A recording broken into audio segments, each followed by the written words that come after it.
Good evening. The hour of 6 p.m. having arrived, I will call to order this regular meeting of the Planning, Licenses, and Development Committee. This meeting is being broadcast live on the City of Keene's YouTube channel and channel 1302. The video is also streamed on the city's website and is posted on the website by the end of the next business day, barring any technical difficulties. Copies of the printed agenda are available in the wall pockets as you entered the meeting room. The public and other city councilors will be recognized to ask questions and comment on the agenda items under discussion. After being recognized, all remarks are to be made through the chair. I will not recognize an individual a second time until everyone who wishes has had a chance to speak. Anyone who wishes to address the committee is asked to go to one of the microphones in the room and identify themselves by name and address prior to speaking. Written comments from the public will be accepted at the city clerk's office until Tuesday at 1 p.m. I will now call to order this regular meeting of the Planning, Licenses, and Development Committee and declare a quorum present. The minute taker is participating remotely this evening, so committee members, please remember to turn on your microphones. All right, we're going to jump right in. We have several items on our agenda this evening, and our first one is the Greater Monadnock Collaborative's request to use city property, Central Square and Railroad Square, for the 30th anniversary celebration of the release of the film Jumanji. And I believe that we have Kathy Bergstrom this evening. So come on forward to either the table or the microphone, whichever makes you more comfortable, and let us know a little bit about what you guys are planning to do. Have you seen any of the paperwork yet, the application? So you have a general idea? So I'm a little bit familiar with the background. I know that you've gone through some initial protocol meetings with the city, but if you could just describe your event for the public and for the committee members, that would be great. Okay, so we're thinking of having a festival, family-friendly event over the course of a weekend, Friday, late afternoon, evening, with a screening of the film Jumanji, red carpet, the step and repeat, and hopefully we can get some cast extras who are still in the Keene area to take part in this, do a little Q&A, screening of the film, Friday night at the Colonial Theater, and then Saturday have a road race down Main Street, or up Main Street, Central Square, with participants wearing inflatable costumes, mimicking some of the animals that were in the Stampede in the film, and a parade following, like immediately following that, with like a rolling road closure for that part of the festival. Maybe even mimic the bike race that happened, or the bike ride that happened in the film as well. And then have a scavenger hunt with any of the downtown businesses that are interested in participating in that. So we'd give a map and a list of items that participants would have to find, take a selfie with the image, and then we'd have headquarters maybe at the Monadnock Chamber office where people could turn in their forms and, be in the, what am I thinking? Go into drawing for a prize. And downtown businesses can have Jumanji themed foods, drinks, whatever they want, goods to sell. So that would be throughout the day on Saturday. And then Sunday, we would like to do a dedication. We're proposing a mural that would have elements of the film, mental health awareness because of who Robin Williams was, and there's also a police officer who was assigned to protect the children that were in the film. And he was also a member of the Keene police force, and he passed away earlier this year due to suicide. So we want to honor him and, again, have a nod to mental health awareness. So the mural would have components of those things. So we'd like to dedicate that on Sunday, maybe have a word from the mayor. So basically family-friendly, get people out, help the merchants before the big dig that's supposed to happen in 2025. Great. Well, thank you so much for highlighting all of those components for us. Does anyone from the committee have any questions for Kathy while we have her? And do we have someone from staff that's going to speak? Yeah, I believe Terry Hood is here from the clerk's office. Terry, are you going to join us? Great. Sure. Thank you.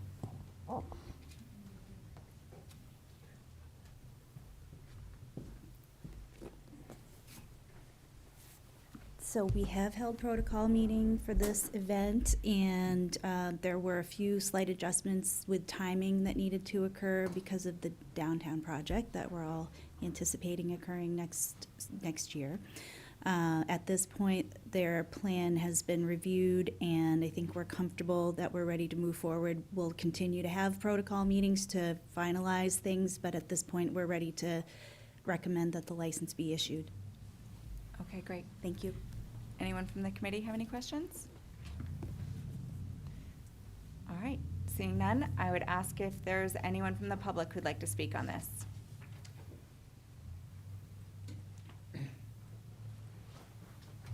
Hi, everybody.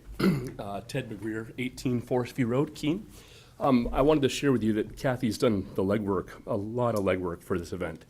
So much as to getting permission from Sony to use the name Jumanji so that we can have wares and wearables sold in our stores, unlike other events that have happened recently. I would like to just say this, though, as a merchant downtown. It was our hope that we could have this festival in June. And as you know, Central Square is a really important part of the filming. We were told because of construction, we really need to push it back to April. So we're looking at potentially a 32-degree day or a 70-degree day. We have no idea. But I want to make myself as clear as possible. We downtown need as many events as possible to survive. And so because construction is existing does not mean we need to have a moratorium on events. I just want you all to realize that when this is all dirt and dug up, we still need to have events downtown. So I just don't want to see stuff get moved aside because of construction. We've got to be creative. We've got to work around it. Thank you. Great, thank you for your comments. All right, anyone else? Seeing none, I would ask for a motion. All right. Go ahead. All right, you can second.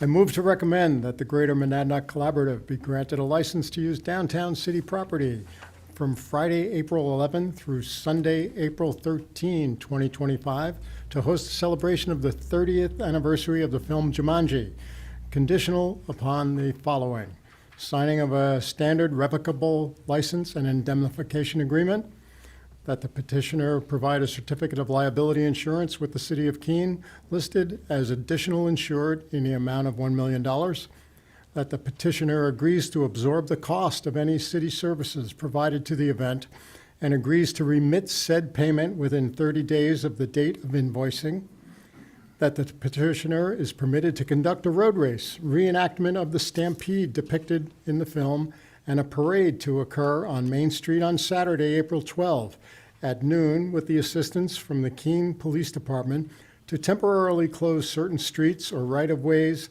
intersecting with the planned route, and that the petitioner is permitted to close a portion of Church Street from Main Street to just east of the Hannah Grimes parking lot each day of the event from 11 a.m. to 8 p.m. to allow for food trucks to participate, with the road being reopened to traffic at the close of each day. Additional road closures may include any portions of other streets needed to facilitate detour routes. The full extent of road closures and detour routes shall be agreed upon with city staff. And that the petitioner is permitted to use areas on the sidewalk adjacent to the Colonial Theater on Friday, April 11, as well as Central Square Common, Railroad Square, and Gilboa Avenue along the bike path on Saturday, April 12 for other planned activities.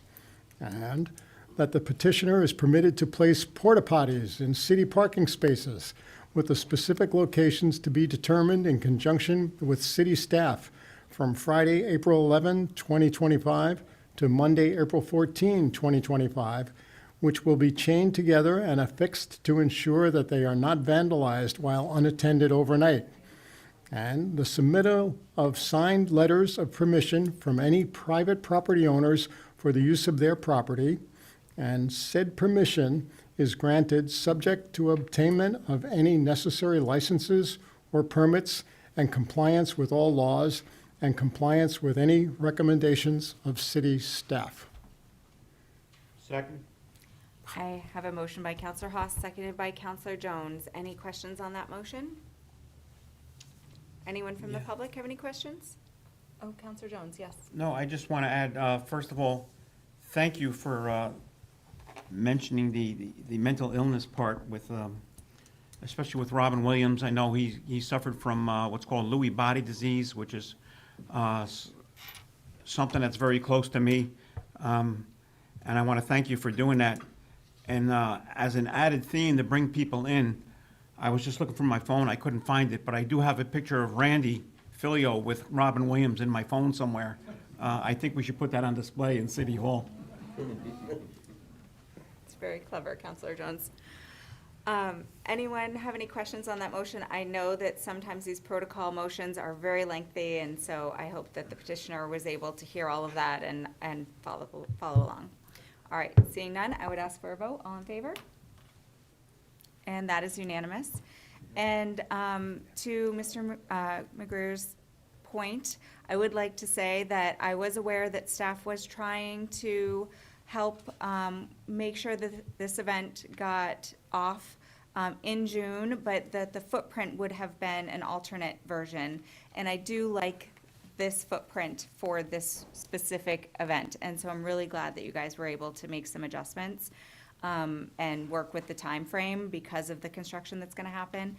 And I know that staff is really going to work very hard with all of our festival folks to try to make sure that they can continue these festivals. It's our commitment to the downtown that we put in as much effort as we can to make sure you guys have a successful couple years. Item 2 on our agenda tonight is Jared Goodell's proposed amendment to the Land Development Code side setbacks. Mr. Goodell, would you like to join us? Good evening. Jared Goodell, 39 Central Square, Keene. So I know I had an issue about in front of the full council for this project that's creating this issue that has me before you tonight. It's a sort of a cottage court development that's not cottage court. But one of the stumbling blocks currently is an interior side setback that is a current dimensional requirement of the downtown edge zoning district, which is what this project sits in. And so what the dimensional interior side setback dimensional requirement is 0 feet unless the property's interior side abuts downtown transition. In this instance, the interior side does abut downtown transition, so it becomes 20 feet. There are only 4 instances in the city of Keene where there is downtown edge abutting downtown transition on the interior side, 2 of the properties of which I own, and the other 2 of which are legal nonconforming uses currently. And so what I am requesting is that the city council ask the city staff to look into this and rewrite this portion of the Land Development Code as has been practiced recently, specifically as it pertains to lot sizes around downtown zoning districts. It would certainly help this project out in getting 6 units of housing on the market a little bit faster. So that's my reason for being here tonight. Again, this is sort of a nugget in the LDC that really, again, only affects 4 parcels of land in the property, and all of which are current, with the exception of the one I'm building on, illegal nonconforming uses. So it seems to me like an easy fix. I'm hoping you guys feel the same, and I'm hoping we can get city staff on board to fix this issue and get this through the council quick. Okay, great. Well, thank you for giving us the highlight. Don't go too far because we might have some questions. Do we have anyone from staff that's going to speak to this tonight? Well, we were trying to, but unfortunately, the staff member with the most knowledge of this had a medical issue, Okay. so couldn't be here. But, I mean, I can speak to it generally, if you wish, Counselor. So, I understand Mr. Goodell's question and issue and what his proposal is, and not here to say one way or the other with respect to the proposal. But just to suggest to the committee that really the proper way for Mr. Goodell to proceed in this connection is to go to the fourth floor and working through the fourth floor, and I also understand Patty's office for notice issues, but to submit a petition, properly completed petition for the purposes of amending the zoning ordinance. There is a petition for that process. It identifies who the individual is, where the location is, what the intent is, and you have to identify how many parcels may be affected by it. According to this, it's only 4. But have to identify all of that, have to do an abutters list, and there is a process for Mr. Goodell to follow to do that at this point. And just to suggest on his reference to other zoning amendments that may happen, I think it's important for the committee to understand that, you know, there are a couple of ways for zoning amendments to occur, and it's not unusual for the city itself to want to propose amendments. Generally, those are ones that we believe are best for the public and generally have a fairly wide application within the city. So it's not unusual for the city to do that. But normally, when you have an individual who has an individual need for a zoning amendment, that individual or entity submits the proper paperwork. Okay, great, thank you. Do we have anyone from the committee who has questions? Councilor Haas? Yeah, thank you, Madam Chair. Mr. Goodell, has this gone through ZBA at all, Zoning Board of Adjustment? Yes, we to have, yep. Get a variance for it, or how do you stand with that? So there was a variance granted, yes. Unfortunately, the variance that is granted doesn't fit the dimensional needs of the site as it stands today. Can you go back that way, that route, to modify that variance? We are attempting to do that currently. I think that we're attempting to do that currently. You know, it's the process is a bit cumbersome, especially in this instance, and so, you know, quite frankly, we're looking for the path of least resistance on this, because, you know, winter is, for all intents and purposes, here, and we'd like to get these units on the market, you know, as soon as possible. You know, we'd rather have, you know, personally, I'd rather have people staying in these than, you know, at a shelter or a hotel room. So that's my ultimate goal here, is to just get these on the market. And so some of the processes, you know, are a bit cumbersome, and really just, there's a process, the time of the process is an issue. I understand the difficulty. Perhaps, and I appreciate that getting a change in for the other properties, it might be of value, but that certainly has to go through the planning department's process. Might you pursue both directions at the same time, so you get fulfillment, you get it resolved as quickly as possible? Yeah, that's essentially what we're doing, right? So there is a pending application in front of the ZBA, and, you know, here as well. You know, not that I really want to get off on this track, but I just want to comment to the city attorney's comments, that, you know, there is, when the city petitions the council for a land development change, it's a similar application and similar process, except that there is some cost differences. And so, you know, it's my belief that if the city's interest really, and the city council's interest, is to you know, clear the path for housing to be developed right now. I mean, that's been a huge topic for years. And so in this instance, given that there's already dimensional changes on the table for downtown zoning districts, you know, at the end of the day, it's not going to matter to me whether I submit the application or the city does, but it would seem to me that, you know, that there would be really no reason for the city not to submit it. And you know, get the process rolling, as they have, you know, with other issues that I think that you heard last night around dimensional requirements. So, you know, at the end of the day, I'm fine with applying for it. You know, would it be nice if the fourth floor did that? It would be, but you know, they're great people to work with. You know, there's no issue there. I just want to be clear on that. But you know, Yeah, I find it very interesting that and you don't know until you start using our code what is the unintended consequences are, right? So when we write these initial codes, we write them with good intention. And I think later, you might find out that this one intricacy inside this one piece of code only affects 4 boundary lines in our community, and maybe, and I don't know if that's an accurate statement or not, I need to hear from our community development department, but if that is true, like, maybe that is an erroneous problem that we're solving that is not there.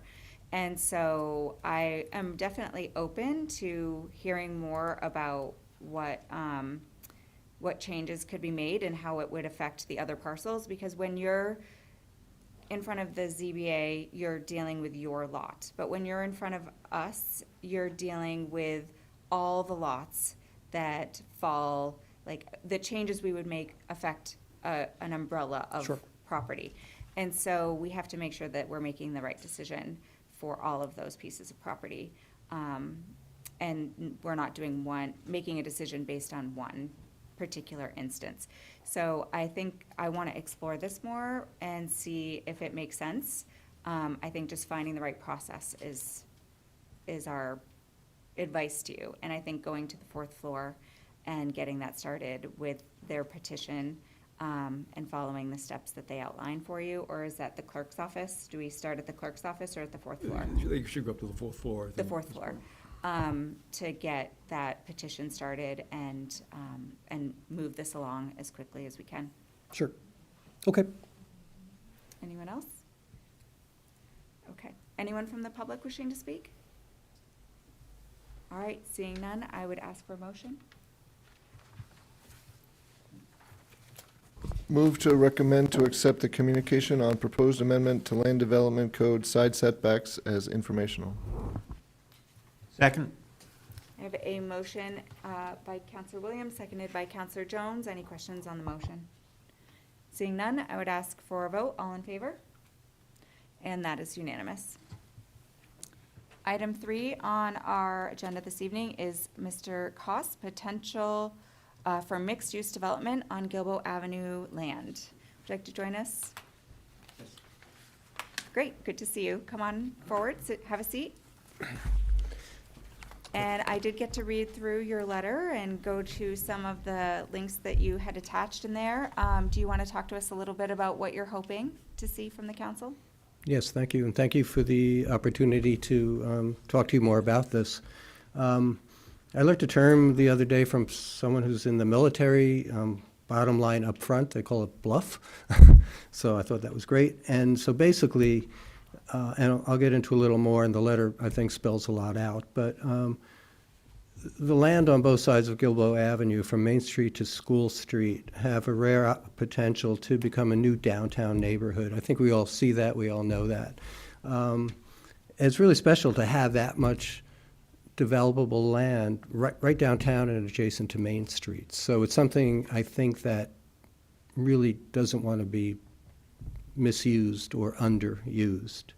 And so what I'm asking is that, the city, I believe, needs to really understand what the full potential of that property is. Some of you know that as a member of the MIP, Monadnock Interfaith Project team, I approached Keene State College last year, their architecture school, and I think some of you have been involved in that project, reviewing it. And they took, their sophomore class took a whole semester to study Gilboa Avenue. They broke their students up into 5 teams, and each team took a parcel of land. And they demonstrated that parcel by parcel, the sites could be developed into housing, commercial open space, public amenities, work with the trail system, integrate parking into it, accommodate a significant number of housing units of all ranges of incomes. They actually consciously worked on sizes of apartments, looking to get market rate as well as all various levels of affordability. And I lived in an area once where there was that kind of development where there were pretty expensive houses, but integrated into them were also affordable units, and you would never know the difference from the outside. And it was a really nice living arrangement for everybody, and I think it helped everybody to be together rather than separating incomes. And that was one of their goals. But they also demonstrated that developing parcel by parcel as they did, and that was how the class had to work, is not the way to create the best urban design and create a neighborhood. If we were to take each of their projects and put them next to each other along the street, they didn't create a whole. They were just individual buildings. They had nothing to do with each other. They didn't relate to each other. They were looked at as individual, and it never created a whole entire neighborhood street that really was what we want to achieve. And so that really got me thinking that we do need to understand what this could be. And I know there, at some point, developers will be interested in it, in developing there, maybe by parcels or maybe the entire thing. But I believe the city needs to create some kind of a plan, some kind of a study that does a framework design, not detailed design, not imposing what a developer has to do, but the aspirations of what we want. And so, think that we would have possibly, and this is of course when funds are available, how it happens. I understand there's not money to throw around, but to have an urban designer who does this kind of work to develop a plan showing what can be built there, how the buildings, how the parking, the open space, community amenities, all other public spaces could work together to create this amazing neighborhood. I suggest that their scope would be to look at several scenarios of density, perhaps a low density, a medium, and a full development, because I don't know what the taste is for how much development people in the city are going to want to see there, but I think if we actually see what they look like, that would be very, very helpful. And that could be used to then hopefully guide builders and developers to what should be accomplished there. I think without that, we could end up with buildings that might preclude other projects or just don't realize the potential of the areas. We might make, I don't know if I want to call them mistakes, but we might cite things that then really limit other development, and we end up underusing that land. And I think in order to do this properly, we have to look at it in that way. I don't want these numbers to scare you, and I don't know if they're real. That's why we need a professional urban planner. But if I could imagine 500, 1,000 dwelling units there, price for workforce all the way through high-end market, and I could imagine that amount of people living downtown, just spurring new businesses and adding to the dynamic city life that we already have. And this design would respect our current downtown patterns.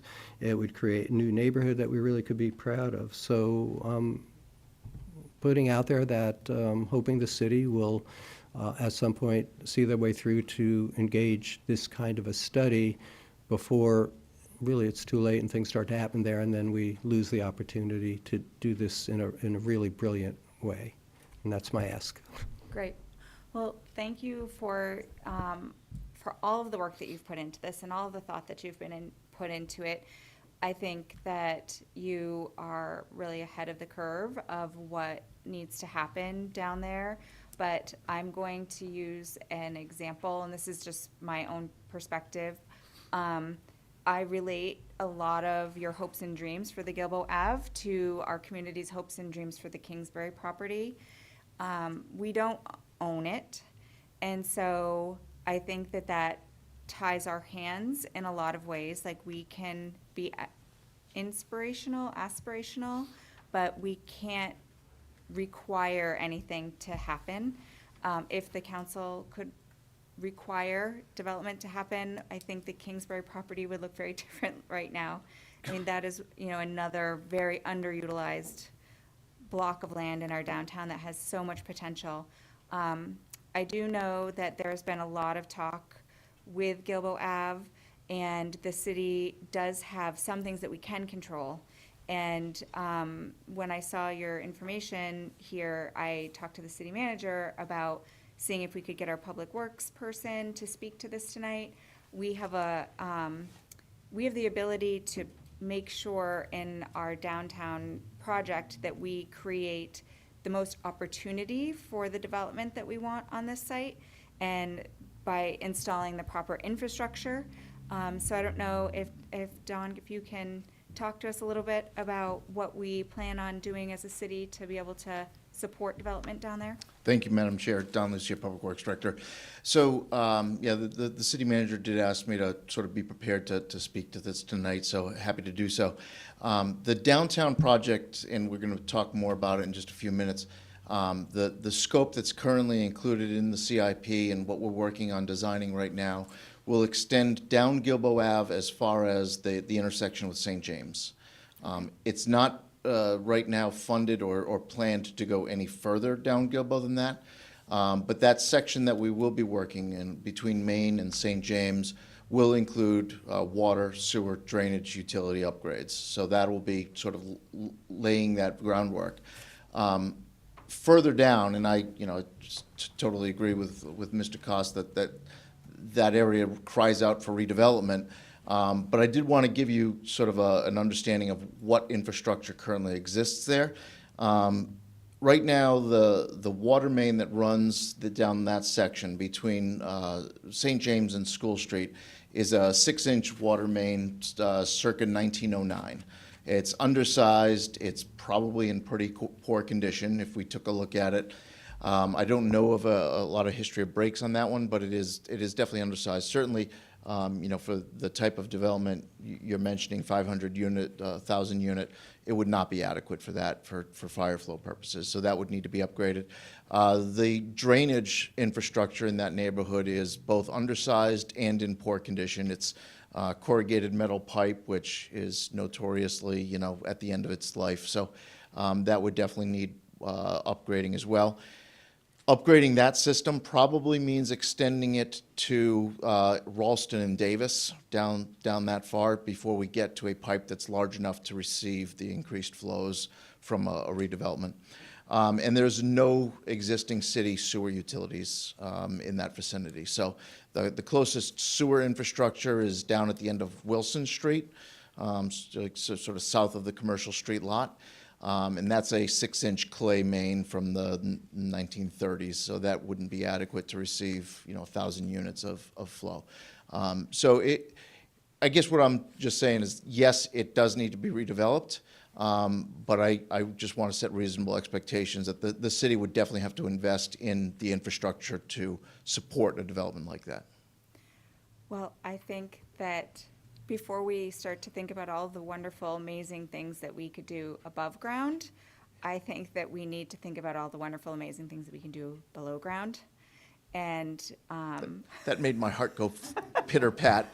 and I'm a homeowner, and it's really, like, my well needs a new pump, and it's the most difficult money to spend, right? Right. Because I'm going to spend it, and I'm never going to see it. Yeah, your friends are not going to come over and tell you how pretty your new pump looks. That's Yeah. right. Yeah.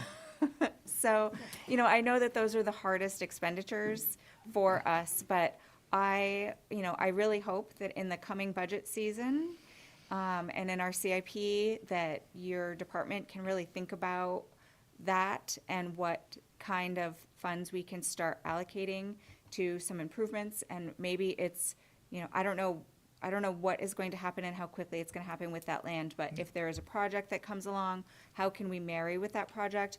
Or if, once we're working on the downtown area, is there a way to piggyback and continue that work? So the downtown project will definitely leave things where it's ready to continue. The water main will be ready to continue down Gilboa Ave. And there will be a connection to the existing old pipe for sure. And I think the CIP is the right process for this. We could certainly work on some costs and some plans for what it would take to make that sort of more development ready. And we could do that as part of the next CIP cycle. Yeah, I would be really interested in seeing that. I don't know if the committee agrees, if I can get any consensus on if we think that would be a good investment of Public Works time.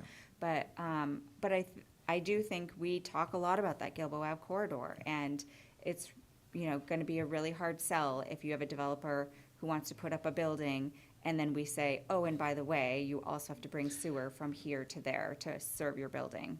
and that the city is not willing to be participating in some of these upgrades. The only thing I would suggest, we kind of think about as well is some of the ways that we pay for that work may include sort of tying it to development with things like a tax incremental financing district. I know there's other programs that sort of tie the development to the public infrastructure investments.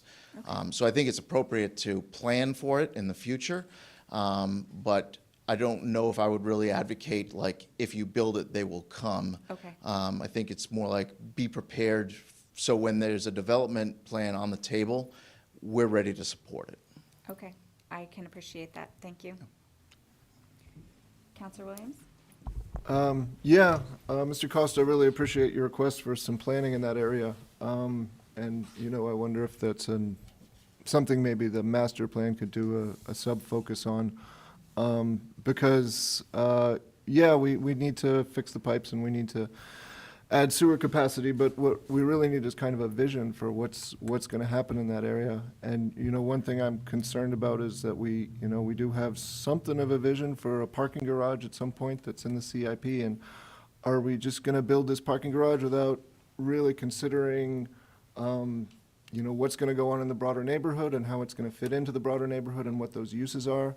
And, can we at least, as part of that planning, do that thinking? I really like the idea of bringing in an expert, an urban designer, and I think that kind of thing, in the long term, could potentially be a very worthwhile investment. Great. Thank you, Counselor Williams. Counselor Jones? Thank you. First of all, Ken, thanks for bringing this forward. I know this is part of your area of expertise, and I thank you for bringing this forward. Just want to let you know, yes, there were students with designs, but also upstairs, there's 8 designs that were created by UMass. They were landscape architect students. Their professor lived in Keene, and he brought 8 of his students to Keene, and they did. There's 8 different designs showing different landscape structures for Gilboa Avenue.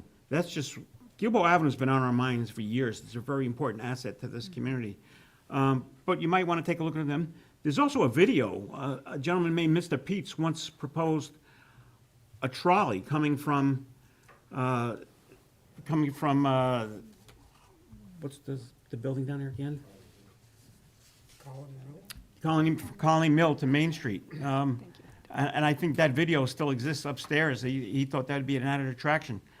Up until 2 years ago, we did have a Gilboa Avenue overlay, which gave us some direction for that. And when we did the land development code, we took it out 2 years ago. Maybe it's something we should revisit because it's becoming an important part, I think, of downtown. I know our chairman mentioned last night how important it is at some of her comments at Joint Committee. So there's various things that we can do, and I thank you for bringing this forward. Yes, and I'm feverishly trying to get into our zoning maps right now so that I can speak intelligently about this too, but I'm just going to speak from memory.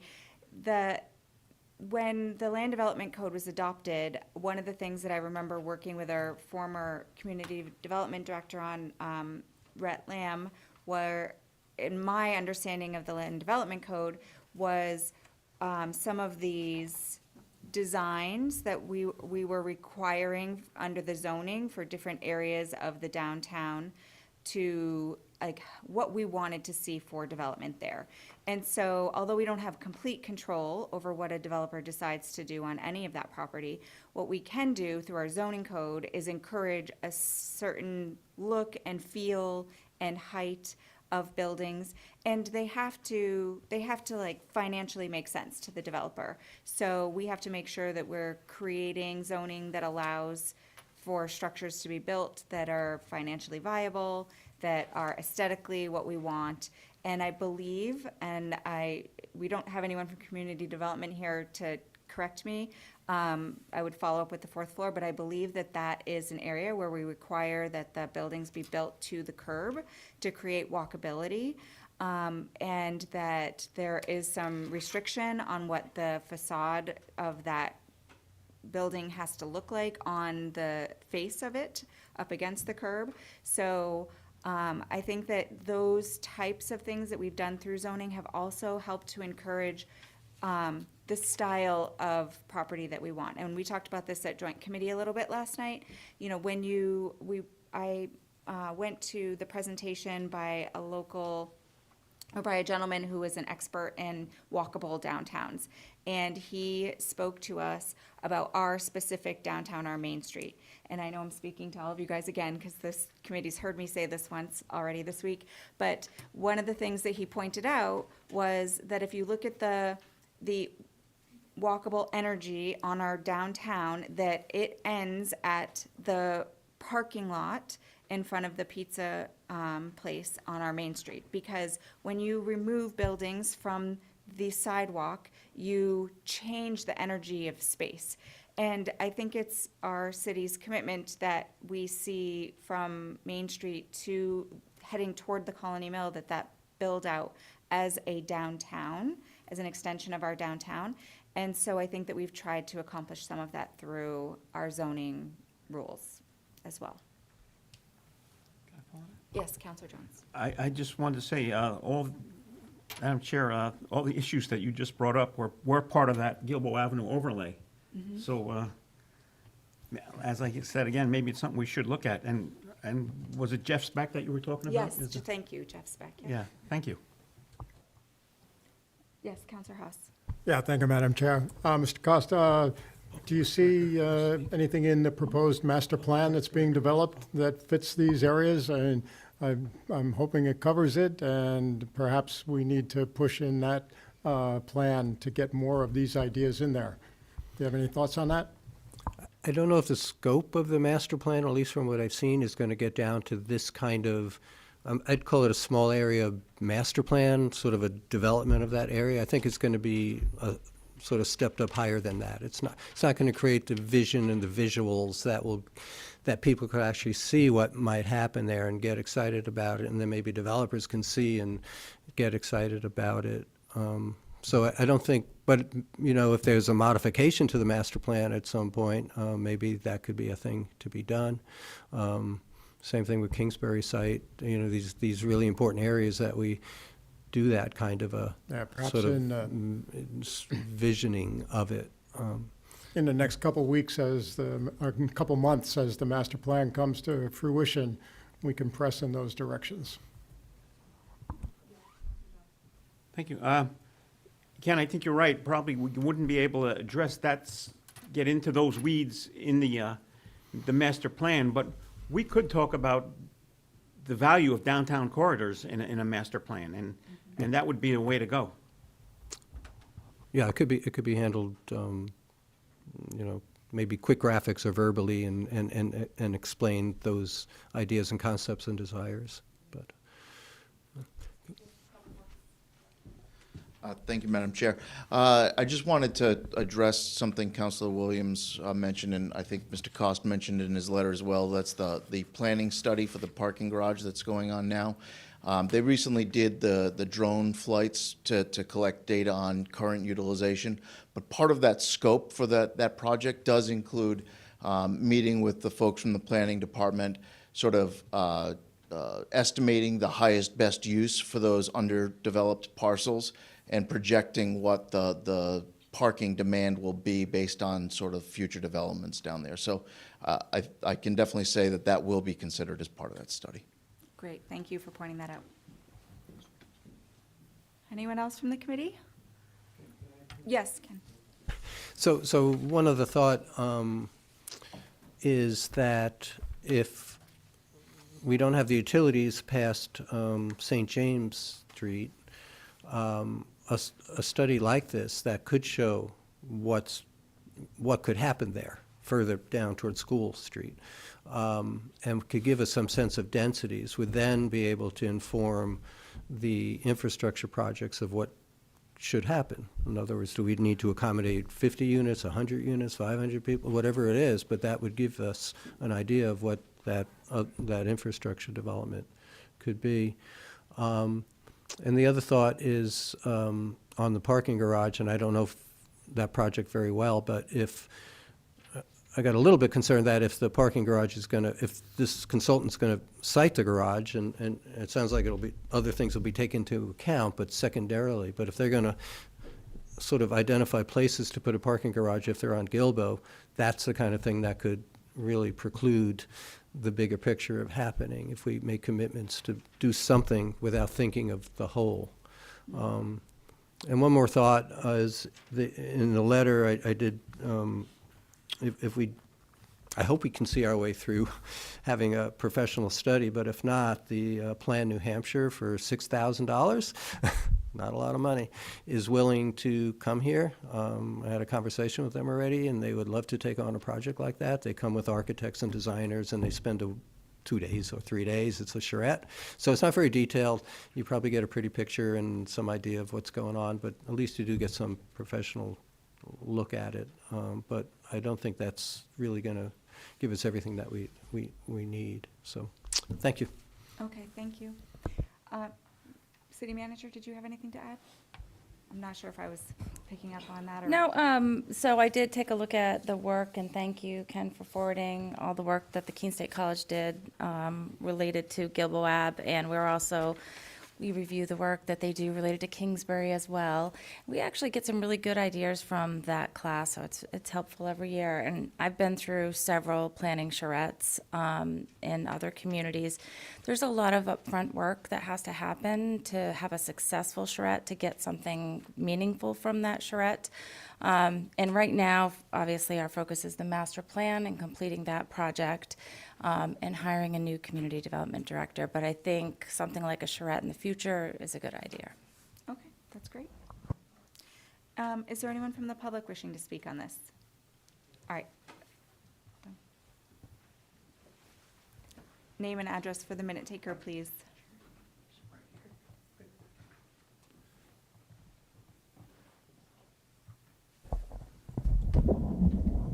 Chuck Redfern, 9 Colby Street, Keene, New Hampshire.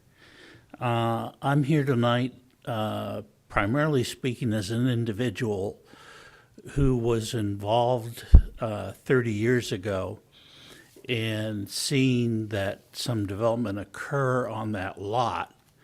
Mainly, it was the first segment for the Cheshire Rail Trail when the railroad yard was abandoned, to bring it into use for a multi-use path. And it was very excited and for a very exciting project for the community. It had a lot of press, had a lot of political support, financial support. I believe MGM was one that kicked in some money to see the reality of the multi-use path. And of course, they are the owner of the parcel immediately abutting that. And I think we all have to keep that in mind. I know, and no disrespect at all to the gentleman to my left here, but I've heard a lot of ideas floated for that area. And the ones that hold the keys to that lot is American Family Insurance Group, and or MGM maybe, still the title owner. I don't know how that works, but it was the first segment, like I said, and I wouldn't want to see any project, any development of any kind change the width, the direction, the bearings of that trail. And again, you know, it's one thing to continue to build the trail as we have successfully with huge support from the city. But what's equally important is that we make sure we maintain what we've built. That is on DOT property, I believe, or there's an agreement with the city, with the DOT for that multi-use trail. It is heavily used, and to be honest with you, the surface looks as if it was just built 5 years ago. It was actually 30. So it's withstood the test of time, and I hope that whatever development goes in there takes into consideration of either integrating around that trail or somehow incorporating it into a creative and aesthetically contributing to, if there's to be more of an urban feel down there, to follow that line, but make sure there's some open space, and that's what these trails can serve as, is some open space. And to Councilor Joan, I'm sorry, but I really wouldn't want to see a trolley go there. I wasn't proposing. Thank you very much, all of you. Yes, city manager. Just within the last couple of years, there actually has been a charrette for Gilbo Ave. The Arts Alive group brought in people to do exactly what we're talking about tonight and conceptualize what might go on Gilbo Ave. And a lot of people participated in that. So we do have some charrette drawings and a plan from the work that was done by Arts Alive as well. So I do think there's been lots of vision over time. It really does come down to a willingness of a developer, and at some point, hopefully we'll be able to do more in that area. Great. And I was able to get into the land development code, and that Gilbo Ave area is primarily in the downtown growth district, and there are dimensional and siting drawings, and there are some really beautiful, built drawings in the land development code that would give you perspective on what kind of development we're expecting to see there. I think it's section 4.3, if that helps. All right, we had someone else from the audience who was hoping to speak too.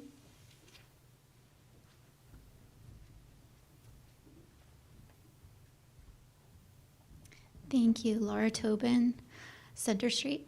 I just wanted to express my gratitude. I really appreciate the way that Mr. Koss brought this issue forward, and while I hear that the infrastructure may not be there right now, I appreciate the visioning and including the college in that, because I think moving forward, imagining different things is what makes things happen and what makes us want to put the infrastructure there. So I'm really grateful for that. So thank you. Great, thank you. Anyone else from the public? Thank you, Ken. All right, seeing none, I would ask for a motion. Councillor Jones? I would move to recommend the communication on potential for mixed-use development on Gilbo Avenue land as informational. Second. We have a motion by Councillor Jones, seconded by Councillor Madison. Any questions on that motion? Anyone from the public? Seeing none, I would ask for a vote. All in favor? And that is unanimous. And this will not be the end of the conversation, even though we're accepting this as informational. I think Councillor Jones had some great points about the Gilbo Ave Overlay District. I would go to the master plan committee and see if there is something that we can include there to help promote the type of development that we want to see on some of these major sites in our community. That's really important. And hopefully we can keep some excitement going for a project like this. Next on our agenda, I believe, I've got to switch back here, is relating to licenses and permits. And we have ordinance O-2024-18, and we have Terry Hood from our clerk's office and our public works director. Yes, good You guys want to evening. bring us up to date? Sure. So, you don't often see Public Works and the clerk's office here This is together. exciting. It is exciting. So, but we do collaborate on quite a few things. Yeah. So, Almost always. we do. So this evening we're here regarding ordinance O-2024-18, and this would amend the licensing chapter. And it's really meant to acknowledge that we have a big infrastructure project coming up. We have a lot of licenses downtown that are going to be impacted by this project. And it's really just a way for us to be able to, rather than suspending licenses or not giving good direction to people that are going to be affected, this allows us to, at the Public Works Director's discretion, not accept applications in areas that will be impacted by a city construction project. We know that this year, I believe it's Central Square and a portion of Main Street on both sides. The idea would be that this would give us a way to say, in those locations, we won't be issuing sidewalk cafes, sidewalk obstructions, anything that would be a longer-term use on city property. We have looked at other events that we know it's going to affect other events, obviously. It's going to affect downtown community events and other uses of city property that are just a 1 or 2 day sort of thing. For that part, we've actually worked with Public Works and the Police Department to put in place an alternate footprint that we're going to offer to anyone that applies for community event funding or anyone that comes in looking to do a downtown event. That footprint hasn't been finalized yet. It should be ready in the next week or two, but it would essentially be Gilboa Avenue, Railroad Square, and that sort of bisecting Main Street area. And so right now, we're just looking to be able to put this in place for next year's licenses, and it would only affect the ones that are within that area.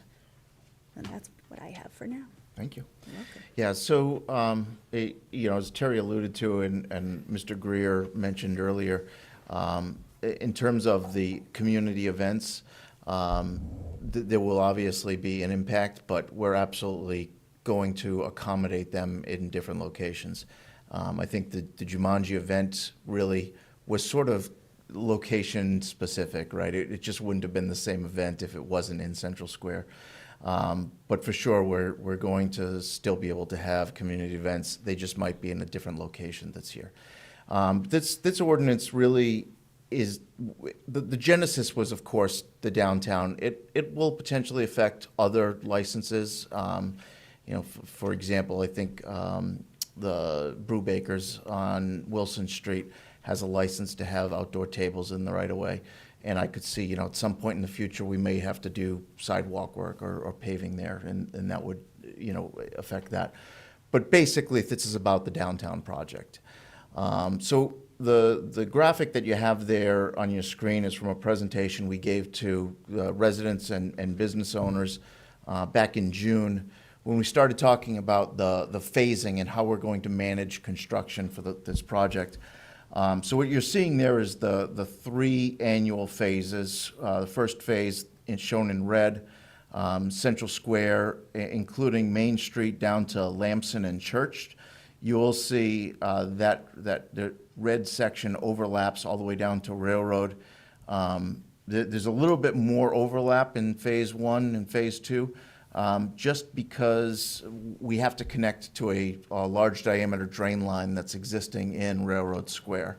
So the Main Street work does have to include the underground piece from Church down to Railroad. We have talked about, and I think we're going to be able to eliminate the connections to the individual businesses in that section, so the sidewalk in that block from Church to Railroad wouldn't be torn up next year. Just the underground work in the street. But if we go to the next graphic, and my colleague in the projection room is helping me out tonight. This is just a zoom in on the next year's plan. The areas shown in the sort of the hatched pattern are where we expect to actually be trenching for the utilities, the underground utilities. So you'll see it's not just the roadway, but going up to each building, we've got trenches cut for new water, sewer, and drainage connections. And that, we've talked about this in previous downtown meetings. Once all of those trenches get cut, there's really not going to be anything left of the sidewalk and the surface. So what I'm trying to get, the point I'm trying to make is during this project, basically all of the areas that are going to be used for these sidewalk cafes, outdoor licenses, is going to be disrupted. Now, within that phase, and if we go to the next one, Asa? Oh, keep going. A few more. One more? One more? Right there, okay, great. So within that phase, there's gonna be sort of, I'll call them sub-phases. The contractor will be allowed, I should say, the contractor won't be allowed to just tear up all of Central Square and block off all of the parking around Central Square. There's gonna be constraints and limits on what they can disturb, what they can work on, how big of a footprint they can occupy at a time. So we may say, okay, during this first sub-phase, you can take all of the parking in front of City Hall in that block, but you have to leave the parking in front of the church and on the west side of the square in service, so people have a place to park and get access to businesses. So during that section, they're going to tear up the roadway, they're going to tear up the sidewalks, they're going to replace the mains, they're going to replace the services up to the building face. Then they're going to shift over and go to the next area. Go ahead, Asa. Oh, she did. And it's going to kind of go like that. Every few weeks, the traffic pattern and the active work area will change. But the point is that during that first phase, that sidewalk that was already torn up isn't going to be poured right away. It's going to be left with gravel surface until a larger portion of the property or the project gets ready. And then the contractor that does the curbing and the sidewalk will come in for a week and do all of the sidewalks in different areas, right? So, and these sort of sub-phase plans are really just sort of examples. This is really where the contractor has to do his planning and be able to say, okay, I've got 2 crews, I can put one here, I can do the other one with this, and then this week I'm gonna have to move them over here. That level of sort of choreography has to be the contractor's responsibility. But the bottom line is that even when we're not working directly in front of a particular business, we may be working, a couple of feet down the street, the sidewalks are still going to be torn up and just with packed gravel, right? So you're not going to have a nice smooth surface to put those tables on. There's going to be temporary water service run along the buildings that we're going to be contending with. There'll be temporary ramps into people's building, that sort of thing. So I think it's really just not practical to be able to have licenses, on again, off again, on again, off again throughout the season. So our recommendation is that for the duration of that project, we would eliminate those sidewalk licenses, and then the next year, a different group of vendors would be impacted. Okay, City Manager, I'll let you jump in. I just want to make clear something, because when we had this conversation, it wasn't clear to me at first. So Central Square is the first phase, and after that construction season is over, they have paved service again, and then they get their licenses back. And so initially, I was thinking we have 3 years of disruption where we weren't going to be issuing licenses, but really it is moving along with the project. So one construction season affects the licenses for that construction season only. It'll be paved, and then they will have their licenses back for the following season. Correct. So I know now we're getting into MSFI territory here, but what is your expectation of the downtime for Central Square? One construction season, so. Which means, that could mean anything. Right. Best case scenario in our climate, we can start by like April 15th. I think May 1st to May 15th is more realistic. And right through end of November, at least Thanksgiving, maybe into early December sometimes. But by the end of that construction season, and. So do you think that, sorry to interrupt, but do you think that those sidewalks are gonna be left in gravel form until fall? Yes. Yeah, they won't all be torn up the same day. Right. But, when they start working on that area, they're going to remove the sidewalks. Once all the pipes are laid underground, they'll prepare them with gravel. They'll be, walkable. They'll be suitable for people with the mobility devices and whatnot. But it's not going to be a finished sidewalk surface at that time. And the reason is basically cost management. if the contractor that's going to come in and do the sidewalks is capable of doing, 1,000 feet of sidewalk a day, right? If he has to come in and mobilize to just do a very small section of sidewalk and then leave and then come back and then leave and come back, we're gonna end up paying like much, much more to get that work done. So to get a good price, we have to really give the contractor a little bit of flexibility on what they can do and what they have to do.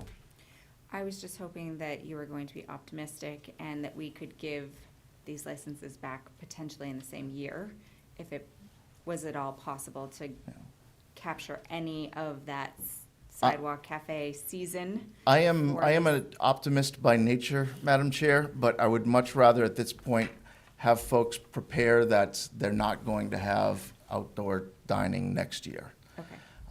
And if we are able to wrap up and get sidewalks, ready to go in the fall, awesome, but it's gonna be, there's a lot of work to do.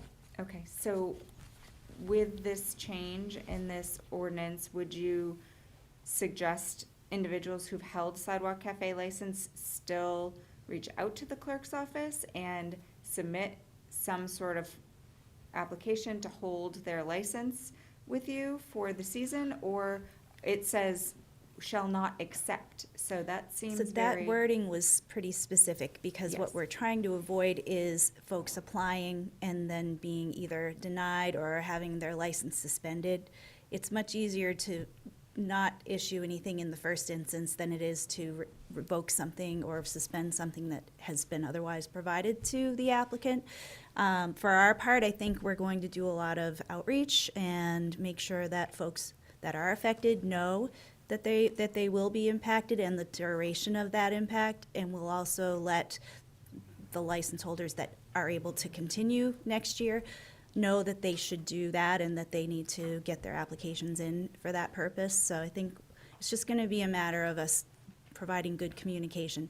And on the off chance that they're done by the end of August, doubtful, but if they were, I think we could issue Rock on. licenses then. When Dawn says that the area is suitable for use again, we would go ahead and do that. Yeah, this conversation, between the clerk's office and myself really started when they're thinking like, okay, on what's the basis for us not issuing these licenses next year when this construction is happening? And really, I think this is just giving us the ability to say, for its project, for its public need, we have to curtail them for this season. Okay. Counselor Jones? I have a couple of questions, but my first one is right to what the Public Works Director just said. The bold amendment doesn't mention project-specific. And is that done on purpose? Because it sounded like what the Public Works Director just said is different. Well, I did hear him earlier mention as an example, the brew bakers, which would not be affected by this, but they may want to someday do work there. So it sounds like you want this to stay in this ordinance permanently for when there are construction projects Yeah, I think that, unrelated to the. there will probably never be one as disruptive as this one, hopefully. But, it is a point that the clerk made, regardless of the downtown project. Like, for example, the Machina Arts recently closed their doors, but if we had to do work on that section of the roadway, we would need to tell them, hey, you've got to move your tables, that sort of thing. So this basically just gives us the authority and the tools to be able to remove and limit those licenses for a period of time for a particular public need. And if I may, can I be event-specific? Only because I see two board members from the Pathways for Keene out there. And you know what Pathways for Keene, Railroad Square is very important to us. That's where we stage, that's the beginning and end of our race. We can have up to 700-800 people in that location at one time. Are you going to work with Pathways for Keene on how we can move that to another area, or are we going to be able to, is there going to be top ready? Or- So, as Terry mentioned, right now, we're working out alternative footprints for the events that happen within the Phase 1 area. Next year at this time, we're gonna be doing the same exercise with the events that happen in Railroad Square or on Gilboa Ave. You know, for example, next year, the farmer's market is gonna have to find a new home for a period of time. And when I say next year, I mean 2026. So the short answer to your question, Counselor, is yes, absolutely. We're going to find a way for Pathways to be able to host their foot race.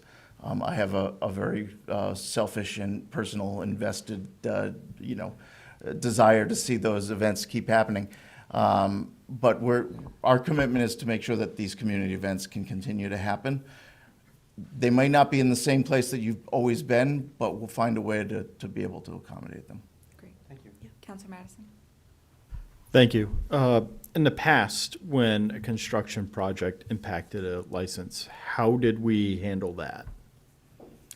Well, that's a good question. I think it's been a number of years since we've had a large construction project like this in an area where we have so many of these uses occurring. So I think it was something we needed to address. It's probably been, well, when was the last downtown? Yeah, in the 80s? time that I've been here doing capital projects, we haven't had a project that's forced a licensee to not be able to set up. So it's been at least 8 years. So I don't know when the last time was. It predates my time. 80s? If I recall correctly, we redid the sidewalk on the other side of Central Square. How did we handle the sidewalk licensees over there? So that the was That was 18, I believe? 2003, 2004, I think? I was in Keene at the time, so it was after 2014. I believe it was 2017 or 2018. I came in 2017, it was before that. Yeah. And maybe 2017, think but it I was can the tell you nature of it the was timing of it, Dawn, 'cause recent. I didn't have an issue with it then. The other thing I would note, I think the prevalence of the outdoor dining probably increased quite a bit during the COVID events. So I don't know if there were outdoor license holders in that area when that work was done.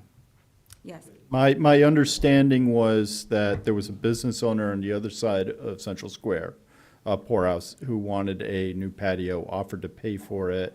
And then Oh, the city said, right. no, the city's going to pay for it, because that made sense. How did we handle that? So I apologize, I wasn't picking up what you were alluding to. That was done by city staff, that work. And I think that was a pretty short project. They basically went in the course of a few days, took care of it. That was not the kind of disruption we're talking about. Yeah, I don't recall it having any conversations about the licenses in that area at that time, so I think it was just understood that for those few days, you obviously can't set up, so. And just a follow-up question, I guess this will be a part of the conversation, but how is this going to affect major events?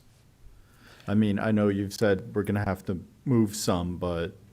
So that's basically how it's going to affect it. A lot of the community events that happen in Central Square and that northern end of Main Street are going to be located down to Railroad Square, Gilboa Ave, possibly using the Commercial Street or the Gilboa East parking lot.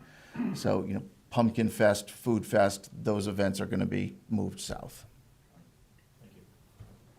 Have we started to have conversations with some of our early festivals? I know, I don't know the date specifically, but like the Keene Food Festival. So we haven't, but this is timely because we'll be sending out the applications for community event funding, and we wanted to make sure we had an alternative plan that they could consider when they're filling out that application. Okay, And great. those mailings go out in December? They go out in early December. Okay, thank you. Counselor Haas? Yeah, thank you, Madam Chair. Just in reading it as it's stated, it seems to be very open-ended. And I understand that it can refer to any city construction project anywhere in the city that's impacting licenses. But it seems like there should be some kind of duration wrapped around that. I mean, any construction project, are we talking about construction projects that we're thinking about 3 years from now? Or ones that are active? Or ones that we have some confidence are actually going to happen, such as the downtown project. We've got a good idea of what the months are around that, but the idea of just an open-ended statement like this doesn't feel right to me. And if I'm open to ideas of how to bound it somehow, to say, yeah, we'll be sick. We're not just not taking applications for projects that we're dreaming of in the future. So I think maybe the best way to answer this, Counselor, is a conversation that we've had between our offices of like how we would actually implement this. So what we've talked about is as we get closer to construction, the project goes out to bid, we get bids in, we know that one of them is going to be within our budget, we know that we're going to start construction within a certain period of time, we'll communicate to the clerk's office and say, this project is moving forward. From this date to this date, we won't be able to accommodate licenses. Thank you. That kind of bounding on the statement of when we're not going to accept applications for licenses would be fantastic. The only thing I would say is it might be difficult to write that level of specificity into an ordinance that's going to be applied to different projects in different zones of the city for the next 20 years. I understand your concern. I just, practically speaking, we have no desire to curtail these licenses unless we are actually needing to do work in that area. Can I toss that to our ordinance writers to give us an idea? I'll kind of come back to the language. I mean, what it says is when an area of use will be impacted by a city construction project. So that is saying that there has to be one. The way I think, Council, that you're phrasing it would be impacted by city construction projects. That's too open-ended, because that basically does leave it out in sort of in the world. And I guess the other answer to it is the Public Works Director said, the ordinance has to apply sort of generally, and it's really hard to have this apply in specific circumstances when you don't know what those circumstances are going to be. The other suggestion I'm going to have for you is, this is a city ordinance. It's subject to review and change by the city council. And, I think what you've heard is that the impetus for this is this really major project downtown. If the city council and the public works director and the city clerk think that it's not working the way you would like it to, then you can change it at that point. Yeah, it's always troubling to write something that we are anticipating having to change in the future. Could we get comfortable with something that said, even if it's when the project goes out to bid, that would help bound that the project is realistic rather than just something we're thinking about that may or may not happen. We know how construction projects can get delayed, and I can see a huge backlog in the city clerk's office of trying to deal with the applications that come in. Through the chair, if I could ask a question of my colleague, when do those licenses actually get issued? Well, the process starts in January, February with notification to these license holders that it's time to start the process. Mhm. And only because it takes that much time to sort of get them all in and orderly and ready for us to go out and look at their spaces. So I would say by end of February at the latest, we are reaching out to them and making sure they're aware and have the paperwork they need. Yeah, so that's going to be right about the time we put the project out to bid. And I think that's why it's. Let's see if this works. City manager. So I think I understand the concern is not just when a project is being planned, but when we're actually executing a project that's disrupting a licensed area. So the last few words, when the area of use is impacted instead of will be impacted, would that work? The problem with that, I think, and I'm going to defer to the folks back here, is we could have a construction project that begins at some point in a license cycle. We know we're going to do it, but we don't have an exact start date, but we know it's going to happen. At that point, the license has been issued, and then you're back into the revocation and suspension problem. I think this is partly a planning problem. I think that's one of the things that the Public Works Director is trying to identify. And I hear that, city attorney, but I have to say, like, going back to my statement earlier about if we can give these folks back any of their season, I would like to do that. The same thing goes on the other end. If we have a project that is not going to start until August, let people have their licenses and suspend them when the project starts. I don't disagree with that. It's a fundamental change to the approach, because at that I point. understand. Yes, at that point, just to be clear, the license has been extended at that point, and you would have to suspend or revoke it. There is an appeal process built into the ordinance with respect to suspending or revoking a license. It doesn't So- happen automatically necessarily. Now that we're complicating it. Yes. I thought we were gonna wrap it up tonight. Okay, so is there a way to write this that would allow for, the clerk's office, not through some provision of suspension or appeal of suspension or revocation that has, I feel like is done on the merits of some problematic situation, usually, right? Like someone does not abide by the bounds of their licensed area or is creating some other problem that we might suspend or revoke their license. That is not the intention of this sort of suspension Right. of license. So is there some way that we could add language that says shall have authority to suspend or find some other word in our thesaurus that means suspend, with the Public Works Director's direction that the clerk will have authority to insert said word, licenses for periods of time during city construction projects. And then you would unfortunately put you in a situation where you're issuing the license. And you would then have to, with the caveat that people understand that this project is coming. We will be disrupting West Street between the months of August and October, that expect a suspension. We will be reaching out to you. I'm sorry? An adjournment. Did you use the thesaurus? So, is there, I feel that in this project's situation, that a suspension for the season might fully be acceptable. But in the future, I would hate for you to say that we have a little sidewalk project on Wilson Street. Therefore, Brewbakers does not get a license for the season. Yeah. That seems irresponsible I would agree. to me. Yeah. So, I don't know if adjournment is my favorite word, but I think we should come up with a version. Counselor Madison? Thank you. Yeah, I agree. We can find a good word. I'll keep checking the thesauruses. I agree. Not accepting applications seems to not be the right way to go. It needs to be some kind of like suspension where it is only for the bare minimum amount of time we need to get the construction project done.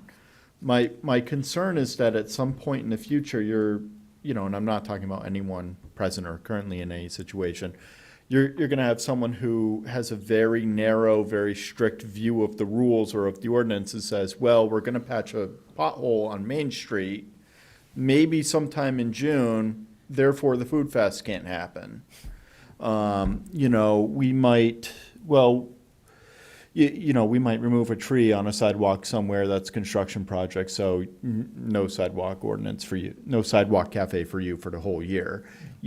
My concern is that something like that may happen. So this needs to be kind of narrowed down to a specific time frame, and I think we should still be accepting those applications. So if we have the chance to give people their sidewalk cafes back, we give them back as soon as possible. And if we need to close off the area for construction project, we do it for the bare minimum amount as possible, because during this project downtown, we're going to be going for survival, for the survival of our businesses. And right now I'm already kind of worried because we've lost Local Burger, presumably. Machina has closed down. A few other places have closed down. It's been a little scary, and you see one restaurant go, you see another one go.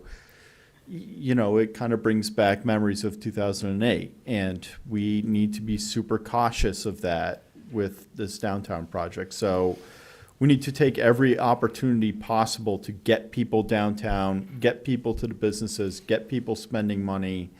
And I want to prevent people from going to outdoor cafes, enjoying Main Street as little as possible during this project. So I think this really does need to be more of a suspension, adjournment, whatever good word I find, as opposed to just a blanket, we shall not accept applications. Yeah, I think my gut made me felt the same way originally when I read that language. Adjourn this and look at it again. It doesn't, I'm not convinced that when we have our hard-packed surface on Main Street, that we couldn't issue licenses. I don't know what the construction safety situation is gonna look like, but if you're allowing pedestrians in accessible equipment to use that space, like, we need to look at it in the moment and make decisions that are appropriate for the financial situation that the folks on Main Street are in the moment. And I want to be able to have some flexibility in that. And I think that goes back to my original statement of, are we accepting these applications and then holding them so that people understand that they have licenses that will be issued at some point in the future? Just saying we shall not accept feels a little bit cold to me. So, and I don't think it's appropriate in future projects at all. Right. I'm going to suggest at this point, we really need to put this on more time. Yes, I was Because picking up on that. we need to, and hearing all of this, we need to regroup. I do need to look at it, we do need to look at it again in the context of how the ordinance uses words like suspension and revocation and whatever. We may be able to, and I'm just thinking out loud, create a situation where an application is filed and it's accepted, but it will not be acted upon because of something. At that point, you haven't issued the license yet. It's clear to the applicant that there may be some parameters associated with when that license might actually be issued. And we need to develop what those parameters may be to satisfy the concerns that you're raising now. But I can tell you, we are not doing that tonight, at least I can't do that. I understand. And before we make a motion for that, because I do feel like that's the right direction, and it gives, now that we've had a conversation about it, it gives some direction, I think. I would also like to point out that we would like to see the clerk's office start considering the revision of the sidewalk cafe criteria. I'm not sure what what was that saying? Guidelines, Yeah, thank you. Because I know that ultimately, as these licenses get reissued or they get opened back up for folks, I want them to be done under the proper updated guidelines for Sure. everyone. So Yeah, that we had actually spoken about that, and with the understanding that the way this new infrastructure will be in place, there's going to be areas for commerce. I think that we would want to Designed in, be yeah. aware of that and making sure the guidelines and anything in our code sort of aligns with that, and encouraging or maybe even requiring them to be against their facade versus out closer to the curb line. There's a lot of issues with having them closer to the parking areas and where people are trying to access the sidewalk or parking kiosks, and we'd like to, this will mitigate that and create a safer atmosphere for alcohol service. And with- also bike lanes. And bike lanes, sure. Yes, and pedestrians crossing over things. I think it makes perfect sense that it all happens kind of in tandem together. Mhm. All right, great. Yes, Counselor Jones? Yeah, I think just as a backup, I think both Rebecca and Terry could tell us this, that Rebecca with the protocols and Terry with the licenses, there is backup language that says, should it be necessary, for a city project, we need to cancel your license or move it. There is language regarding temporary suspension when public safety is compromised. It doesn't specifically reference that with regard to a construction project, but that It's a language coverall. does exist in here yes, that's correct. Okay. Anyone from the public wishing to speak on this? Yes. Hi again, Ted McGreer, 18 Forest View Road, Keene. I think we got to be really, really careful about this. If I'm a business owner and I have a restaurant on Central Square, I had to pivot through COVID. I had to figure out every single way to get through it. This is the pandemic we see coming, as opposed to the one that we didn't see coming. We can all put our shoes on and go down a dirt road and take a nice walk, can't we? Friday and Saturday and Sunday are the days that matter for us.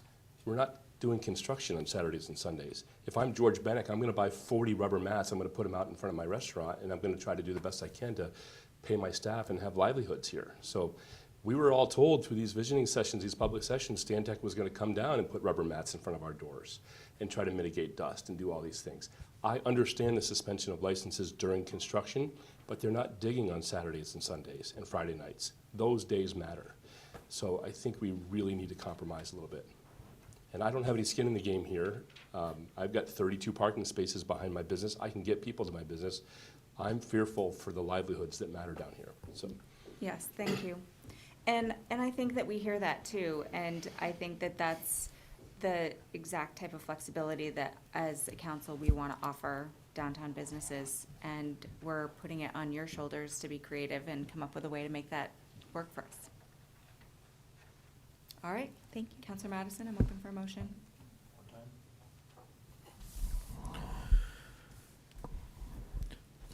Move to place ordinance O 2024-18 on more time. Second. I have a motion by Councilor Madison, seconded by Councilor Jones. Any questions on that motion? Anyone from the public? Seeing none, I would ask for a vote. All in favor?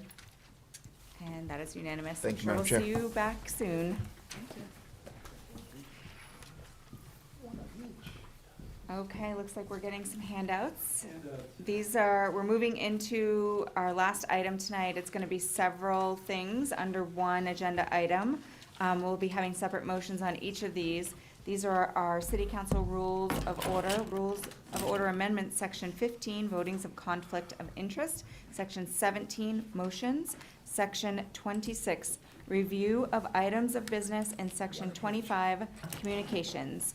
And we have Patty Little, our city clerk, and Tom Mullins here to speak on behalf of the city, and we have our mayor here to speak on behalf of the first one, which is section 15, and that's the voting and conflict of interest. I'm not sure if I've got a set coming. Okay, perfect. Thank you. Okay. There are three, each one of you should have at least three documents, one marked 1, one marked 2, and then the other one is a state statute.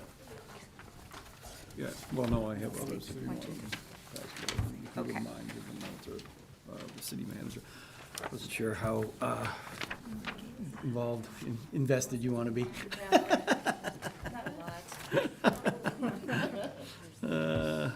All right, so I think we're organized up here. Right. Do we want to start off with the mayor this evening? No, I think if you don't mind, Mayor, we'll do the procedural piece first. Okay, Just to remind everybody how we got here, that sounds great. and because I know the mayor is going to want to speak to this. So just to make sure, you should have a document marked number 1, a document marked number 2, and the state statutory reference. Yes. In your packet of materials is what would be called document number 3, and that's going to be the proposal that the mayor discusses in a little bit. Okay. So just to remind you how we got here, and for the public, we have been looking at an initiative to amend the rules of order for quite some time.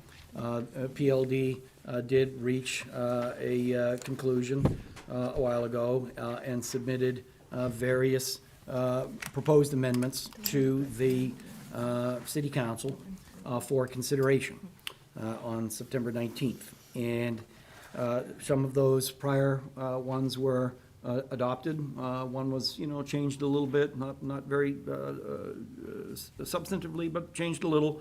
And then one in particular, the voting and conflict of interest, which is the first one up here this evening. The first proposed amendment to that is what is marked as number 2 on your sheets.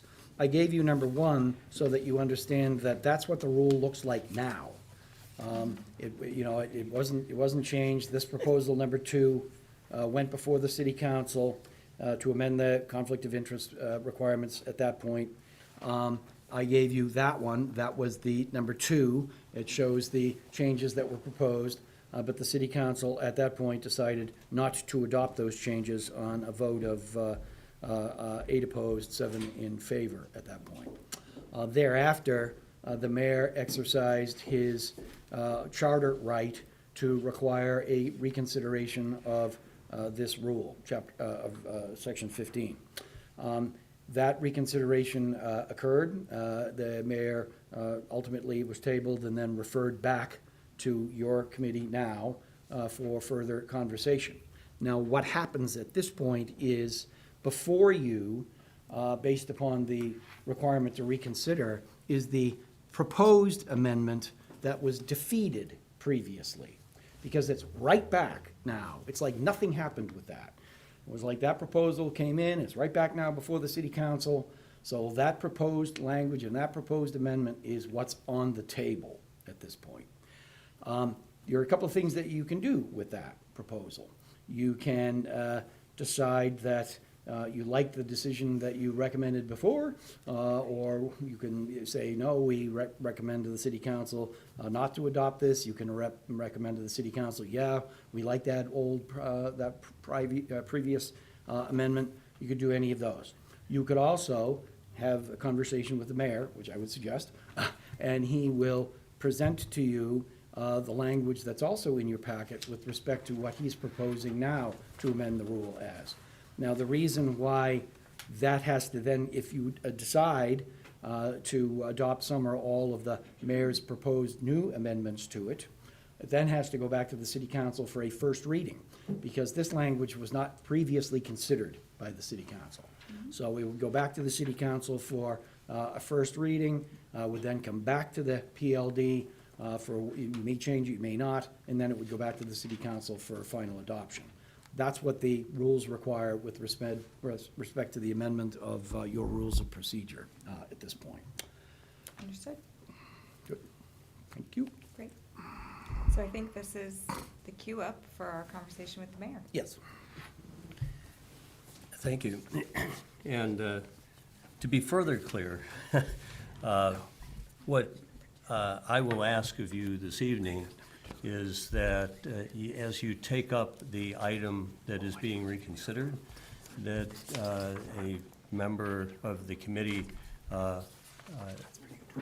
puts on the table a motion to replace all with the proposed amendment that is in your packet. So that you have that amendment, you can choose to change it, accept it, but I think that's the simplest way for you to proceed. And I'd also like to ask that as you are considering the motion that is before you, that there are where the definitions are of conflict of interest. It says counselor, and so this is in the first 10 lines of the proposal. We make mention of the economic gain to a counselor, and in each instance, it really should say counselor or a member of the household. And I think that too will clarify, where it's defining pecuniary interest, where it defines personal interest, and any benefit that accrues to an organization in which the counselor or a household member has an interest. Okay? I hope that's clear. I'll do a little presentation of why I think this is important, but I want you to have a sense of the flow. So I don't want to complicate this, but the copy that I have in my packet does not have the term household associated with the term counselor in it. So I don't feel like a motion to replace all with what we have in our packet would work in that instance. No, think if you replace all with those, a couple that of caveat. additional words Okay. added, or member of the household, Okay, I think you have done the replace all. okay. All right, let me try to introduce this in why I think that this is important for the reconsideration by your committee and ultimately, I hope, by the council. As public officials, we have a right, we have a responsibility to disclose. The currency of elected officials is influence. It's all we have, really. We have a vote, and we can potentially influence our other counselors. We can potentially influence the public. But that's really the currency of elected officials. And when we, as publicly elected officials, use that influence for personal gain or benefit a household member or the organization to which one is a member, we are using influence, and the public deserves to know when a counselor needs to disclose those interests. I guess I've been living in a glass house a long time, as did my wife. She was a union president of Monadnock School District. And the public just has a right to know when an elected official is influenced by their jobs, is potentially influenced by their job, other financial interests, or those with whom they are closest, like those with whom they choose to live.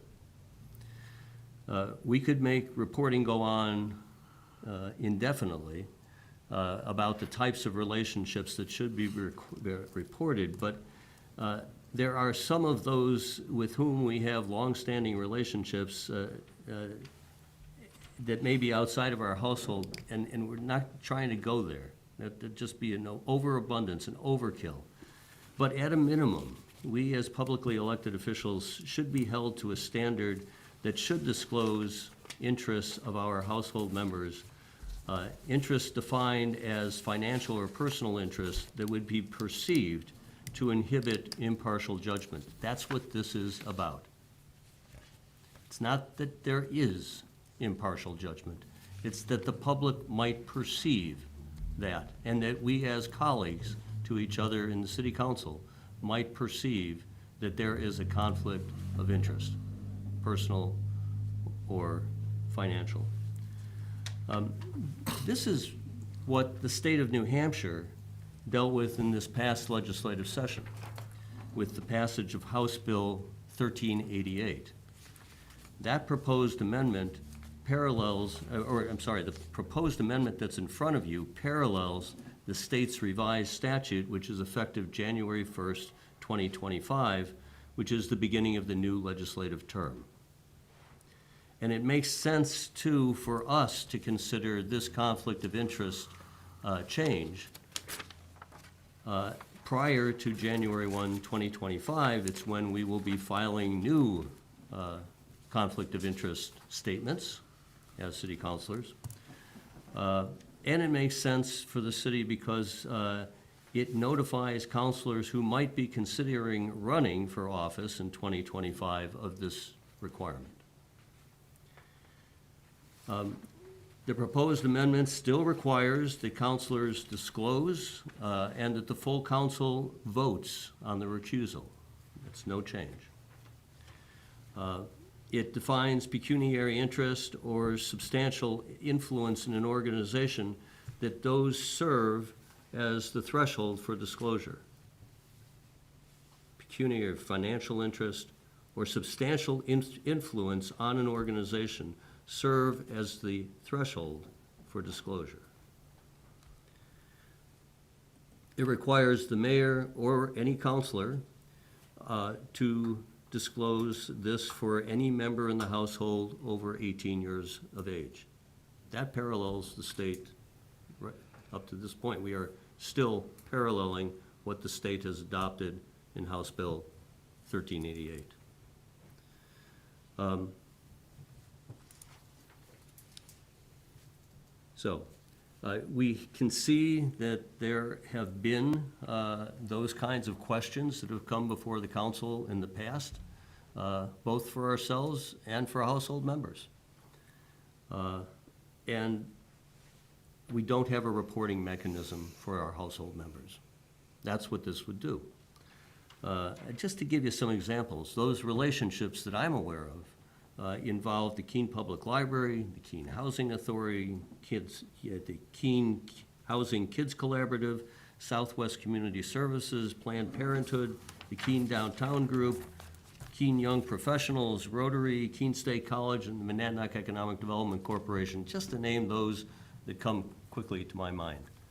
The disclosure of those relationships is important, and the council sits in judgment as to whether the conflict is serious enough for the counselor to disqualify themselves from the discussion and the vote on that issue. I think some of the members present today reflected that when we had the council debate. This isn't about misbehavior. This is about the public's perception that there could be conflicts. And that's why the disclosure is important. So I hope that you will take this up with the replace all amendment, with the extra couple of words or members of the household added in, so that we can move along and have this passed in time for before January 1st. That's the key date by which we need to act. Okay, great. Thank you very much. Counselor Jones, you want to get us started? Well, since this isn't a codified document, I don't know if a pass all and then amend is the way to go. I think it's more a draft that we can fix as we go along. May I? Because it's not an ordinance, it's not a resolution, it's not codified. That's exactly right. You're creating this right now, if you Right. decide to do this. It would still need to be drafted and presented to the city council at essentially the next regular meeting as a proposed amendment to Rule 15 at this point. But you can't adopt it and then amend it because we're not able to create A versions, B versions, because it's not codified. Right, I mean, the idea that I think that the mayor is suggesting is that you take what he has presented here this evening with the additional changes that have been presented, and that included our household member, and I understand from what the mayor said, a substantial interest, because it doesn't say substantial, it just says an interest. But what I think he is suggesting is that you recommend to the city council that an ordinance, that a rule that looks just like this now, as we have discussed, be presented at the city council at the next meeting. And that would include all of these changes plus the rest of the language. That's all. I Yeah, mean, but I'm there are saying two we ways should, to do about it. before adopting all, we should address changes first. Yes. Yeah, you should discuss whether you. Okay, it sounded like the mayor wanted to adopt all and then amend. No, it's, the first thing you need to do, quite frankly, is discuss these changes amongst yourself. Thank you. that That's he's what I was looking proposing. for. Yes, exactly. Counselor Williams. Yeah, I'm fine with changing the, definition of household member, but, that was really never the root of my objection to this particular rule. This still has the requirement that, I share my spouse's information, her employment information, her membership information, and make that public. And again, my spouse, I ran for city council, my spouse did not. I prefer to, keep what's privately hers private, especially in an age where, people seek out information that they can use to damage people. And this is, putting out private information about my spouse. I don't know how somebody would use that to damage them, but it wouldn't surprise me if someone would try. And so that's ultimately why, whether we change the household definition or not, I'm fine with, just having a general expectation that if you do have a household conflict and, it comes up in debate that you are expected to say it, but I don't think that's the kind of thing that should be pre-declared, because I think it opens up a different can of worms. Andrew? Counselor Haas? Yeah, thank you, Madam Chair. I disagree with Councilor Williams. I think this is in our benefit to have this documented and avoids inference and innuendo. But I've got a simpler question. You handed out an extra sheet here just now, and I have this in the packet. What's the one in the packet, the one that we discussed? The one in the packet is that we're looking at. Okay, so this extra sheet was, The extra sheet, the number 2, I think it was just to show you what the initial proposed amendment. So number 1 is what's in the rule now. now. Number Number 2 two is the one that failed. the one that failed. And, Great. and there's a third version that's in our packet That's the one that counts. Okay, that we're considering. thank you. Counselor Madison? Thank you. I was in favor of this proposed change before. I was one of the 7 who voted in favor of it. I am still in support of it. For me, ethics is really important. I am on the council because of someone's misconduct on the council. So I have this vested interest or this need to kind of, repair the reputation of this seat and kind of bring ethics back to the council. For me, I think this honestly doesn't go far enough. Personally, I know it's been discussed in the past. I do think that councilors need to disclose where they receive campaign funds from. I know that the city clerk's office has voiced some concerns about that being done during an election, not wanting to place any more burden onto the city clerk's office. I think it might be a good idea to consider requiring councilors to disclose that after they've been elected, so that we know what interests they have. So not during an election, but after, as a part of their kind of disclosures once they're in office. I would be interested to hear the city clerk's comments on that, if that's possible. And I also believe that councilors should disclose any monetary or tangible gifts they receive that are potentially connected with their office. So I think this needs to go a little further, if anything. Thank you. Thank you. Counselor Jones? Thank you. You're looking for possible changes?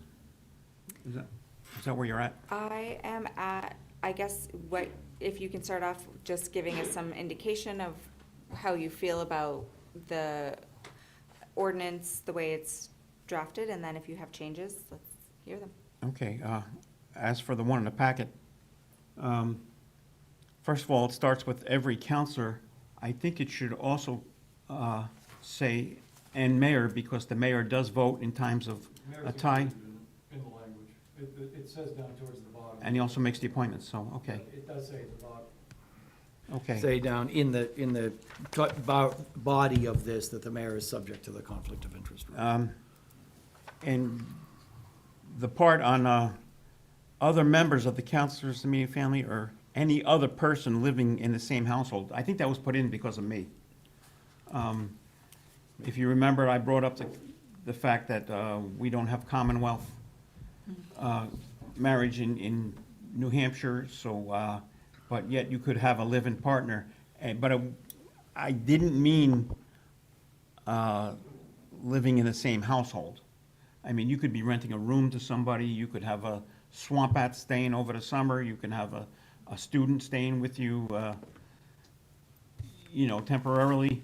And I think they would fall into that category. So I think, Tom, I think you tried to talk me out of doing this, and I think now I'm agreeing with you.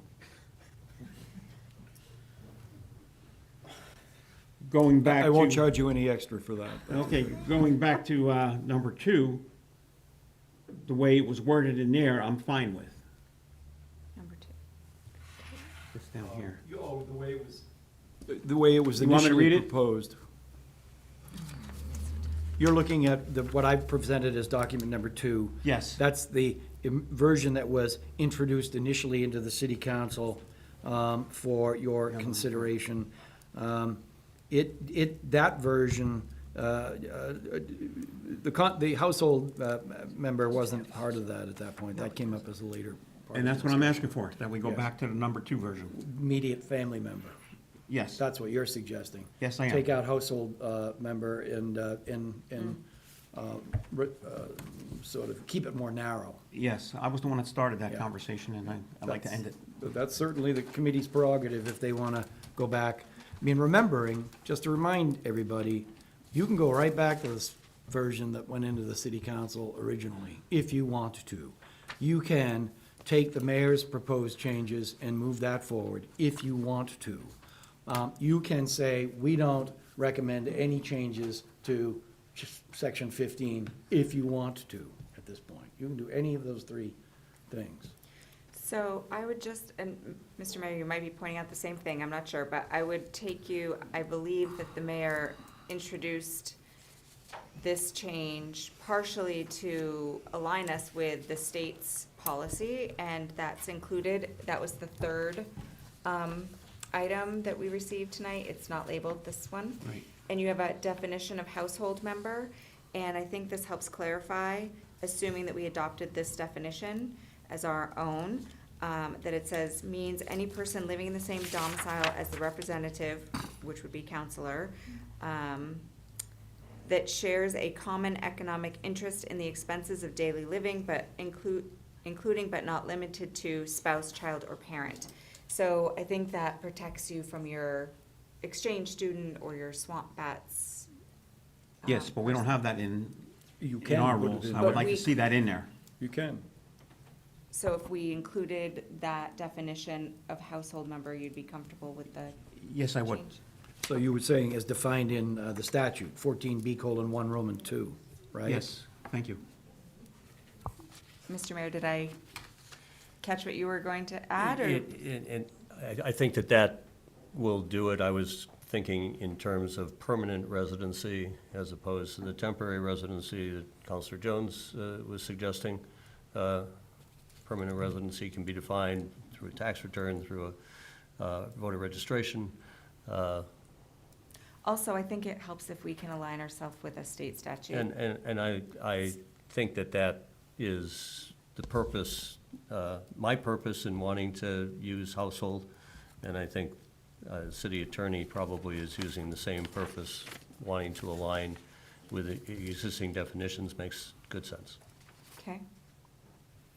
Counselor Jones, yes? I just want to say, Mr. Mayor, as you know, I did vote against this before, but in the interest of transparency, I'm trying to find compromise, and that was my compromise. Thank you. Okay, so I would like to say that I 100% hear what Counselor Madison is saying, that transparency is really important. I don't want to put ourselves in a situation where we're gonna throw the baby out with the bathwater. If we talk about campaign finance disclosure, I would like for that to be its own thing, because I don't wanna lose this work that we're doing here if there's counselors that can't get on board with that, if that makes sense. So I would be open to considering a letter if you would introduce that for us to include as a, something we could adopt. And on that note, and I appreciate that suggestion, because I was going to suggest that as well. There is, state law that we'd have to take a look at with respect to campaign finance contributions occurring on the kind of local level, Okay. municipal level. So I'd want to take a look at that. Yeah, I mean, I know since I've been on council, we've had the discussion at council in the past, and I recall it being a little bit controversial, although we have a different council now. So we may have a different interpretation of what we think transparency needs to look like, and I think it's always important to have the conversation.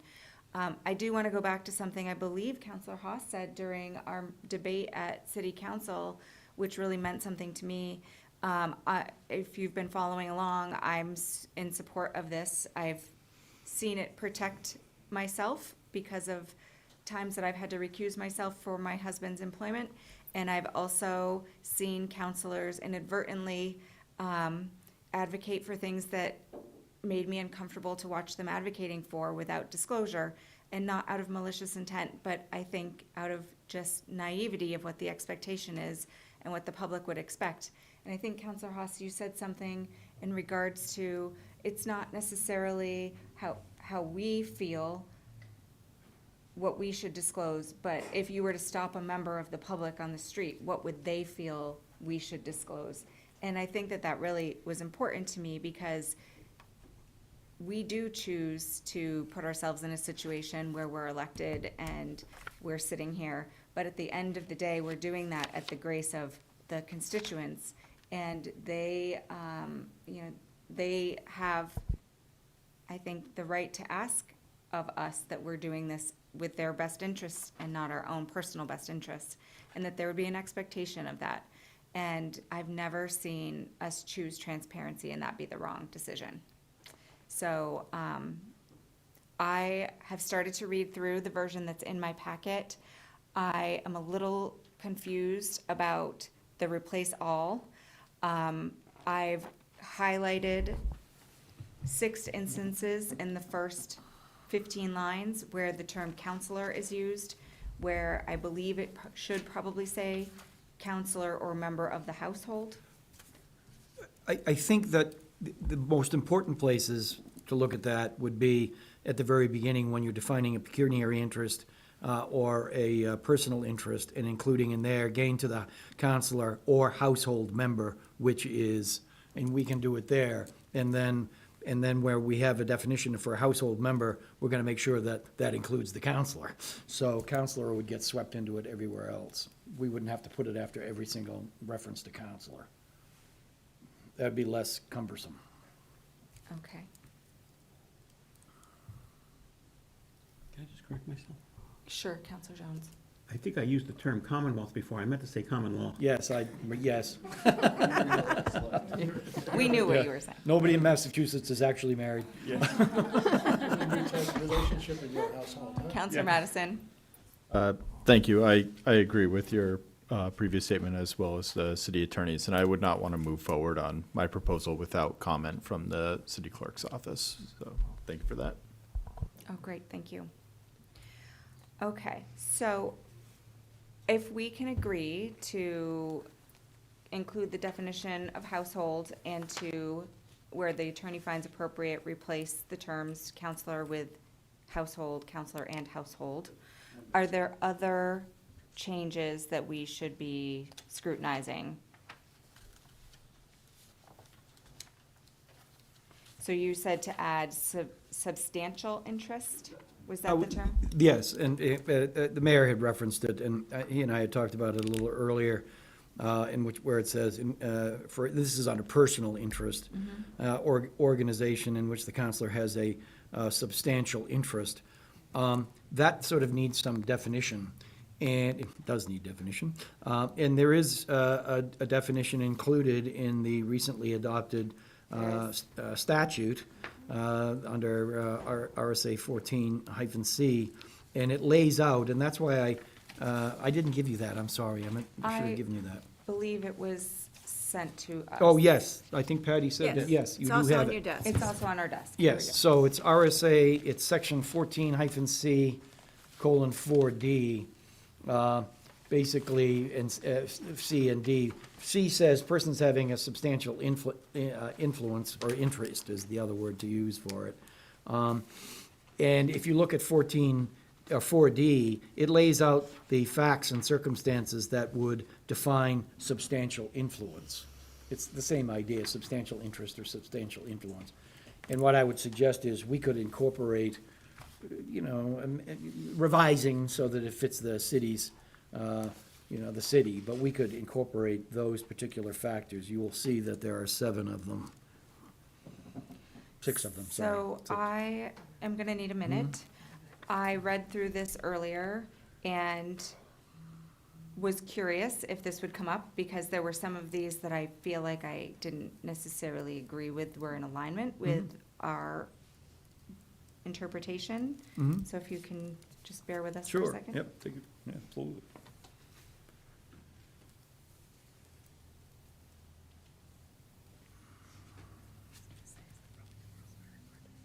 Yeah, right.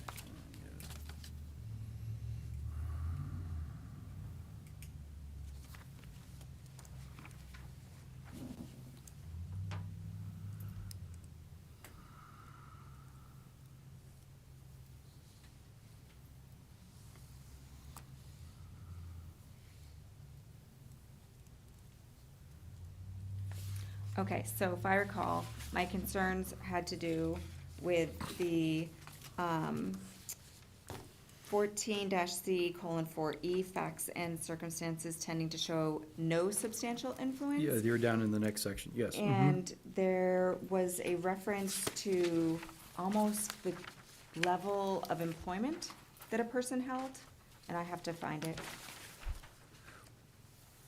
The Well- direct supervisor of the individual does not hold a position to exercise substantial influence over the affairs of a non-governmental organization, business, or person. So if you have someone who works for a company whose direct supervisor does not have hold a position to exercise substantial influence over that over affairs of that business, then that spouse would not, you would not be in conflict of voting. I disagree with that. I think it's too blurry. Well, just to be clear, at least for purposes of our rule, I was going to suggest that you incorporate the set facts and circumstances that tend to show a substantial interest, but not incorporate Fine. a second piece. Because once you do that, we need the state's administrative agency in order to be able to assist us in defining all of that. Okay, thank you. Yeah, So I'm just suggesting we look at 14C:D, facts and circumstances that tend to show. Okay, I'm in agreement with that. yeah, and I think that's the appropriate way to go, is to try to define what it is. And this will always depend on the discretion of the counselor to disclose. And the guidance that we can provide of substantial influence in an organization, and I think there are enough instances here to define what substantial interest is. It's not, I guess the point is, it's not just an officer. It can be a founder, it can be somebody who's a membership chair as opposed to an officer.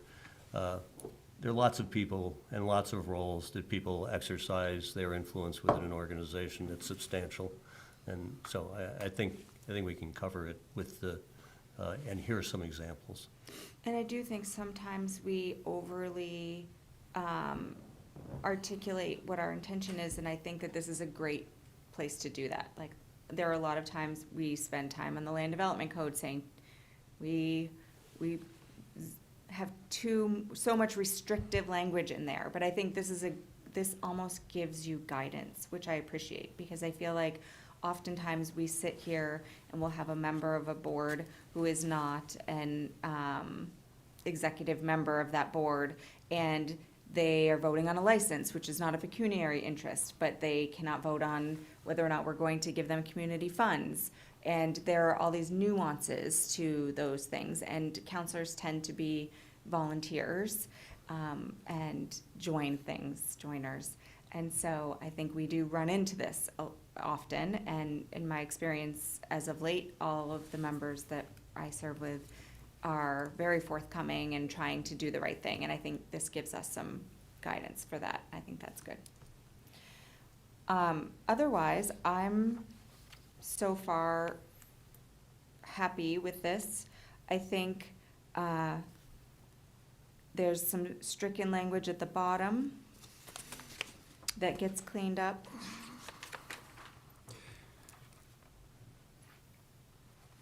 And then we put this back before council's a first reading. This is my suggestion, and to sort of move away from the replace all. What I would suggest is, because the normal course in this would be to have a motion that, requests or directs the city attorney to submit into the city council a proposed amendment to section 15 as discussed at the at the PLD meeting in the, and in the draft that was presented by the mayor. And then I'll pull them all together Okay. and then submit it. Because I still need some wordsmithing, but that's normally what would happen, you That's know? correct. So. All right, anyone else from the committee before we go to the public? All right, would some, oh, yes, city clerk, or, yes, city clerk. I would bring your attention to a few words that are highlighted. Yes. And when I look at the record, I can't really determine whether you meant to say, include in this section, a child 18 years of age or older is being included in the family or not, because sort of conflicting references in the minutes. So if you could clarify whether you want to have that statement included after when a counselor's spouse, parent, child 18 years of age or older, or other member of the counselor's immediate family, and it goes on. Shouldn't that all just be replaced with household now? We're gonna define it as, yeah, as the statutory definition of household. It will So be that different. will, that whole sentence will now change. It's gonna change. Will change, correct? And to be clear, it's just going to cover household members. Yes. Not Yes. every child. That's correct. Using the statutory definition for household. Anyone from the public wishing to speak on this?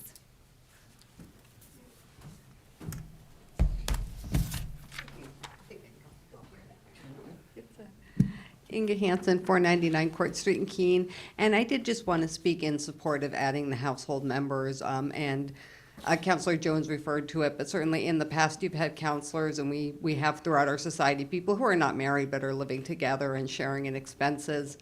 And I know I was on school board, and we ran into a lot of concerns where we had to name, daughter, son, mother, or do in-laws count. It gets very confusing, but the household member gets to the crux of it, is that's where there is a financial benefit. If you're sharing in rent, you're sharing in mortgage. And I have seen in the past counselors who don't recuse themselves, and it could be they're doing it because they're saying, I'm not married, this isn't my mother, this isn't my sister, but they are sharing a household and expenses, and it always really rubbed me the wrong way, to be frank, and I think this really clarifies it, so I appreciate your considering it. Great, thank you.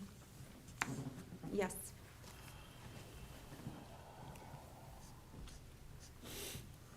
Jared Goodell, 39 Central Square. I have a question first, if I may. Sure. Does this apply to people, city staff, or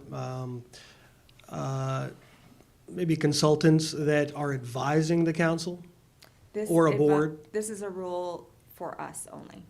Okay. That are voting members. Okay.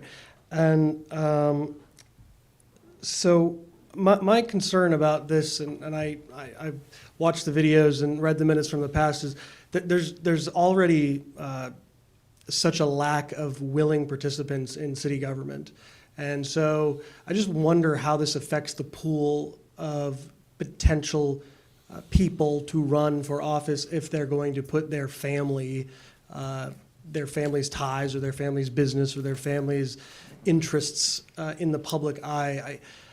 I think I agree with Councilor Williams that, especially right now in the political climate, it's people really do, take those things, and they might pull a thread because, you recused yourself from something. They might pull a thread and use it as a whip against you on an issue that they're recusing themselves on, or an issue in the future. So I just wonder how it's going to restrict the pool of willing participants in city government, number one. And number two, if you don't mind, I was keeping some notes. There was some case law that said in New Hampshire that a conflict only matters if that member with a conflict casts the deciding vote.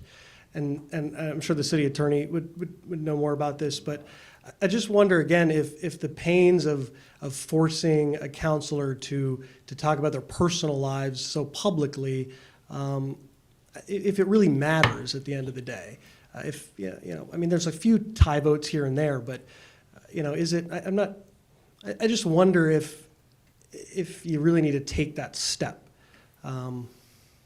It just seems like a big ask of people in a small city government. I get it on the state level, but when you're talking about a pool of 20,000 people who might run, it just seems awkward to me. That's just my comments on it. Great, thank you. Anyone else? All right. Seeing none, Counselor Jones, you have something to add? I just want to add that we were handed House Bill 1388. Yes. There already existed an RSA before that, and this just made some wording changes. For years, state reps have been doing statements of interest before. So this is not something new for 2025, it's just some changes in wording. Great. And I think it's good. So, in the interest of time, I would like to move Attorney Mullen's motion from earlier. I don't know if you want to repeat that into the record.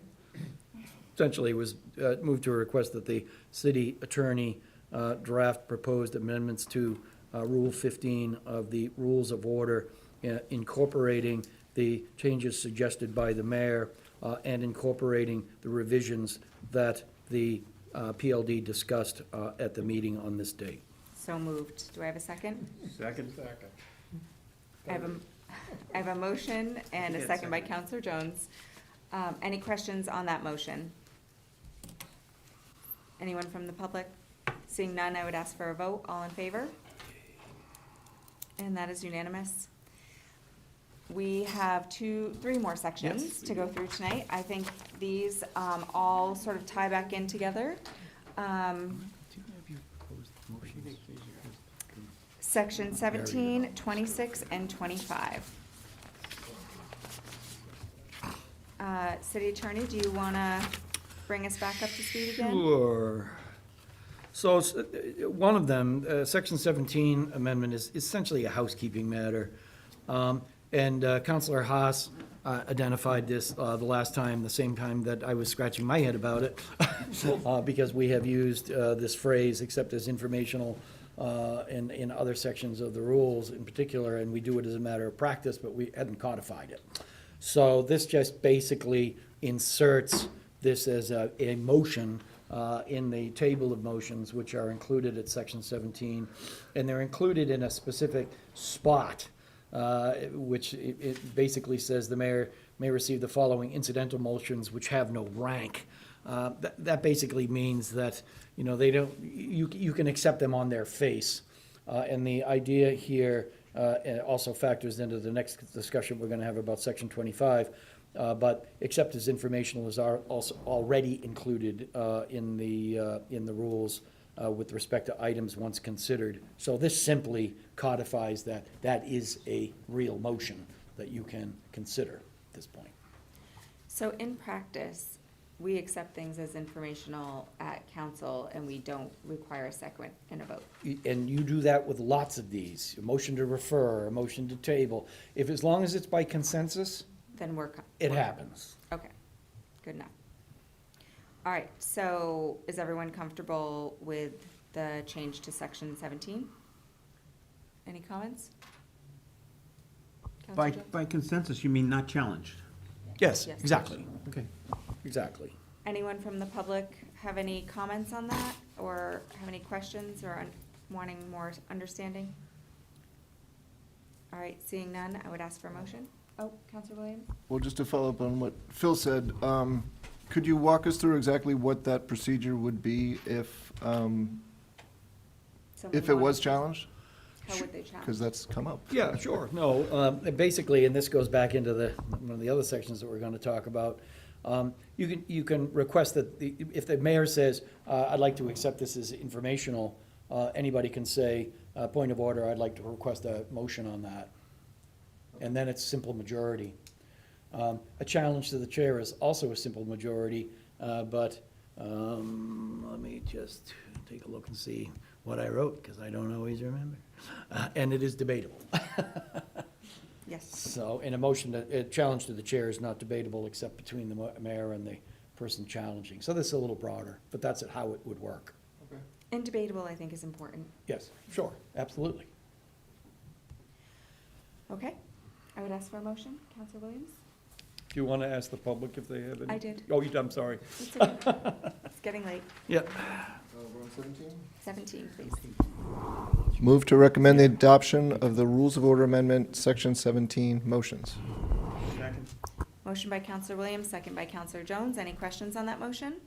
Anyone from the public? Seeing none, I would ask for a vote. All in favor?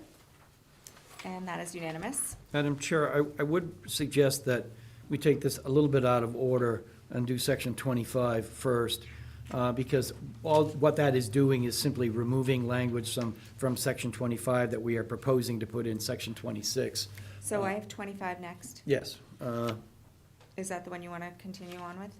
Oh, mine mine says 26. 26 on our agenda, but 25 in our packet. Oh, I see, okay, yes, I would like 25. All right, we'll go with that. It's your floor. Oh, yes, sorry. Like you said, it is getting late. All right, so section 25 under communications, basically, the prior discussion was to talk about whether or not the city council should, as the language here says, consider matters not germane to either the state or to the city over which the city council lacks the authority to take any action, shall not be agendized by the city clerk, provided, however, that the city clerk shall place such communications into the councilors' mailboxes. After the last. So are you, I think You got the wrong one. you're on 26. You've got to change the page. I want, wait a minute, I'm sorry about that. No, I'm on, at least in my packet, I'm on 25. What I'm saying is that language is being removed from section 25. At the bottom, all we're doing is deleting that. Okay. All we're doing is deleting that.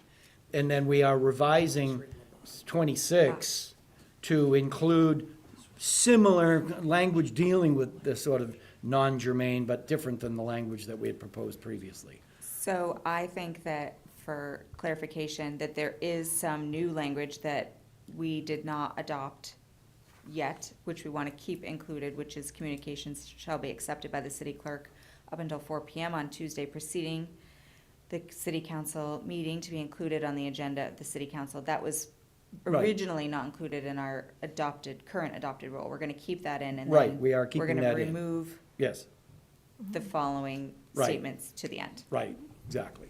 Okay. Any other questions on this one? Anyone from the public wishing to speak on this or have any questions about what we're attempting? Okay. Counselor Haas. Yeah, thank you, Madam Chair. I was just going to say, this seems very straightforward. It goes in the direction we want to go with the next section that will be coming up. So it just cleans this up. Thank you. Yes. Yes, I think we've had a lot of conversation, and I think we're getting to something that's really helpful here. All right, I'm open for motion. I will move to Counselor Haas. recommend the adoption of the Rules of Order Amendment, Section 25 on communications. Second. No, 26. No, 25. 25. It's 25. We're doing- I Sorry promise about it's that, but 25. It is 25. Motion by Counselor Haas, seconded by Counselor Madison. That's right. I was looking at the agenda, not the. Yeah, I know, we've got a couple different organizational things happening here. Any questions on that motion? We're all on the right page? Anyone from the public have any questions on the motion? Seeing none, I would ask for a vote. All in favor? And that one is unanimous as well. On to the last. Okay, this is the one where we kind of shifted things around. Yes. This is Section 26, Review of Items of Business. We thought it was more appropriate to have this potential language included in this section, which is why we took the kind of related out of the other one. This language now being inserted would say, if it was adopted, communications requesting that the city council consider matters that may not be germane to either the state of New Hampshire or to the city, or over which the city council may lack the authority to take any action, shall be placed on the city council agenda for determination by the city council as to whether or not to accept the communication as informational. You can tell by looking at this language versus the language you just took out of Section 25 that this is fairly substantially different in a sense. In this context, what would happen is when the communication comes into the city under review of items of business, there is a standard process by which items are reviewed, communications or other matters that come in. So what this would say is that if a communication came in that during the review of that process, and that's a review that includes the mayor and the city clerk and the city manager and me, or my office, If that item was looked at by those parties, and we thought that it triggered this issue about whether or not it is germane, it would still go on the agenda at that point for the city council. And the mayor would have the opportunity to say, this item is on the agenda. The mayor doesn't believe that this is germane to the city under the rule and would propose to accept it as informational. At that point, back to Councillor Williams's question, anybody could say, Your Honor, I would like to have a motion on whether or not we should accept it as informational. That puts the matter onto the table at that point for some discussion. And the city council can decide by majority vote whether or not to accept it as informational. If it is not accepted as informational, then it would be referred to the appropriate committee for further discussion and potential action. Right. And I think that this is a great way of getting to the heart of what several of the counselors on this committee wanted. And I think it was Councilor Madison who said that the bar of a challenge to the chair was set too high. And I think that by including the language in section 17, which allows this to be debatable, it gives the counselor who is making the motion an opportunity to explain their position, and then it's a simple majority. Yes. Great. Excellent summary. Councilor Williams, do you have any questions before we get to the public? Just to say that I think this is a big improvement over where it started. I was not happy with the put it in the mailbox option. This puts it, not a decision of the mayor, but a decision of the council and a decision of the majority of the council. And, that's as official as it gets, right? The one thing I would like to add is I would like to give, the petitioners, they send something in, they find out it's going to be up for a vote that day. That's surprising. I would say give them a 2-week cycle to maybe get in contact with their city councilors, explain to them why they think this is germane. Just give them that opportunity, and then that next cycle, then it could be voted up or down as to whether it's should go into committee or not. Councilor Jones, did you have something to add? Is it necessary to be germane to the state of New Hampshire? I mean, if somebody sends a letter saying they want a new bridge in Portsmouth, this says we have to address it. Well, this says we can accept it as informational. Yes, you don't have to. But why is the state of New Hampshire put in there? Oh, because the idea is that, at least from my understanding, that, the state does have issues that could involve, through the state, municipal governments. And this is to deal with the situation where it's strictly a federal matter, or that sort of thing. So it has to be, it has to be either a state-driven issue that could affect the municipality or the municipality-driven issue. That's the point of having the state in there. But do we need to say could affect the municipality? Well, we are the municipality. Your rule deals only with your municipality. But it's not saying that. Well, it's your rule. It's a rule of the city council that applies within the city limits of the city of Keene. But does it say that?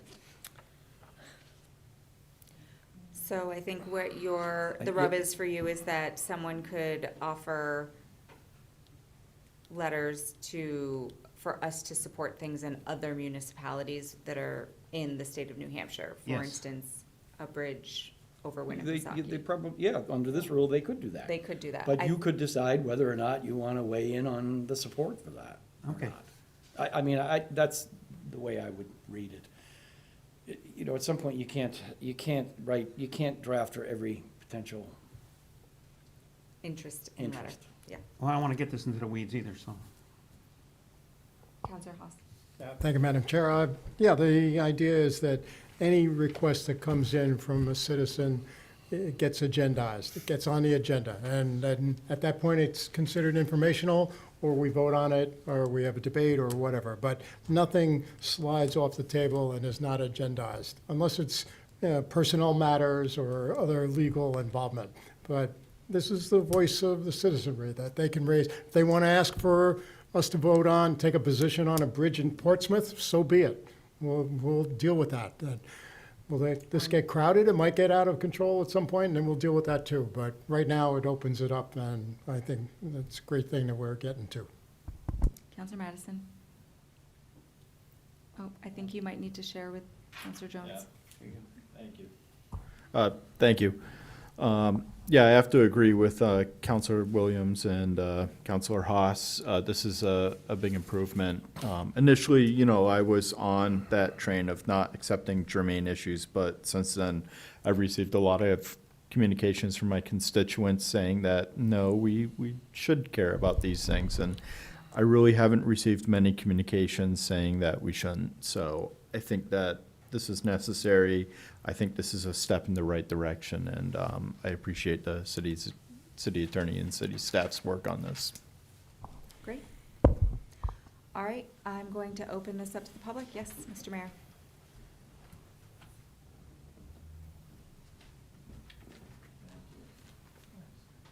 So two items here. One is in the city attorney's presentation, just to clarify, you said if a counselor wishes to put something on the floor, they can do that, and the council will vote on it. It still will require a second. Yes. For that to happen, for that to be on the floor. It's a motion, so yes, it would require a second. I think we all recognize that as being the case, but just wanted to make Yes. absolutely clear that it's not a single counselor's desire to bring it to the table. It has to be at least two. And okay. The other thing is that I think this issue about a bridge over Portsmouth, that where that a comma is placed, or over which the city council may lack the authority to take any action, provide the guidance to say, and there are some things within the state of New Hampshire that don't deserve the attention of the council and could be judged as informational by the council. And so I think that one's covered well enough. And I think in the end, the effort here is reinforcing what the council has generally done, which is communications that do come in, do get placed on the agenda. It might be viewed as presented as the suggested action is informational, and then the council has that authority to then question that judgment. And I, you know, so if we were getting closer to defining what we have been doing, then that's good, and I appreciate the effort. Great, thank you. Anyone else? Oh, yes. Sure. Just to say, I think we have some disagreement over the mayor's first point. In what we just agreed to in, was it section 17, you need a second to have a motion to require something as informational. So that would suggest to me that the mayor would require a second, or that to challenge that shouldn't require a second. It would be, if I'm going to move something to be informational, that requires a second. If I'm asking for a vote, I'm not sure that it does. What would happen is, at least this is the way I would perceive it. It goes on the agenda. The agenda, as I said earlier, the mayor says that I'm going to accept this as informational because I don't think it's germane. And then the response would be, I would like a motion on whether we should accept it as informational or not. And that's in the rule. And at that point, somebody to make a motion would require a second. You know, or you could say, I would make a motion under 17 as to whether or not to accept it as informational. Somebody seconds at that point, and then you're off on the discussion. So that it's not just unilateral to the mayor. That's the point. You would have to say, you know, I don't want to accept it as informational. I'd like to have a discussion about whether we should do that. I'm going to make a motion as to whether or not we should accept it as informational. Counselor Haas seconds. At that point, you have a discussion. Then at the end of that discussion, the motion either carries or it does not. You know, if the motion is to accept it as informational, then it's done. But if the motion is not to accept it as informational, which is what the mayor wanted, then it goes to committee. Counselor Haas. Yeah, thank you, Madam Chair. Yeah, I think I'm going to repeat what you just said probably, but right now, if the mayor accepts something as informational, it requires a challenge to the chair in order to open debate. And with this change now, if a mayor wants to, mayor will recommend that something be accepted as informational, then we'll have a motion and a second and a debate, and most things will probably clear very quickly. But So that's the big I want difference. to Well, just yes. clear that up, because that's not accurate. So the mayor will continue as normal, accepting things as informational by consensus, which I think is the piece that's missing. That's the point. So when chairs move through their process, they can do things by consensus. So for instance, if I were to allow someone to participate remotely, I would say I'm allowing this person to participate remotely. And if I do not hear an objection, by consensus, you have agreed. I could ask for the committee to have a motion and vote on whether or not to allow that person to attend remotely. But I could also just generally allow it, and it would require some sort of challenge or objection for us to have a motion on the item. So it is the mayor's prerogative to accept things at council meetings as informational, which he will do by consensus as normal. In order for that to not be challenged, but a counselor can say, I don't want you to do this by consensus this time. I actually would like to hear a motion on it. So the motion would be put on the floor to accept as informational, which requires a second, which is where you get your second from. And then that would become debatable, which I think is ultimately what we want, right? Like, we want the counselors to be able to give their opinion, because you will have a lot of counselors sitting there who have an immediate reaction to something and might think a certain way, and without listening to a counselor's point of view that is their colleague, they would vote in a way that might not be well-informed. If a counselor has an opportunity to speak to their opinion, I think it informs us all. If you challenge the chair, that is not debatable. Not debatable. So that is why adding this to section 17 allows, with the second, allows for a debate, and then doesn't require a 2/3 majority, which is another giant hurdle to overcome. On a suspension. On the suspension, so, or on the challenge, Challenge no longer requires 2/3. That was under the prior mayor. but it would not be debatable. Yeah, but it's still not debatable. Right, so you get your debatability, I think, which is the benefit of this. Yes. So I think that the abstractness is in the consensus exception of the item as informational. The procedure is to call a point of order, which does not require any, You can just call it. you can just call it. That's exactly right. And then that gives you the attention Right. or the space on the floor, Right. right? Yes. Because it's awkward and the chair's moving along.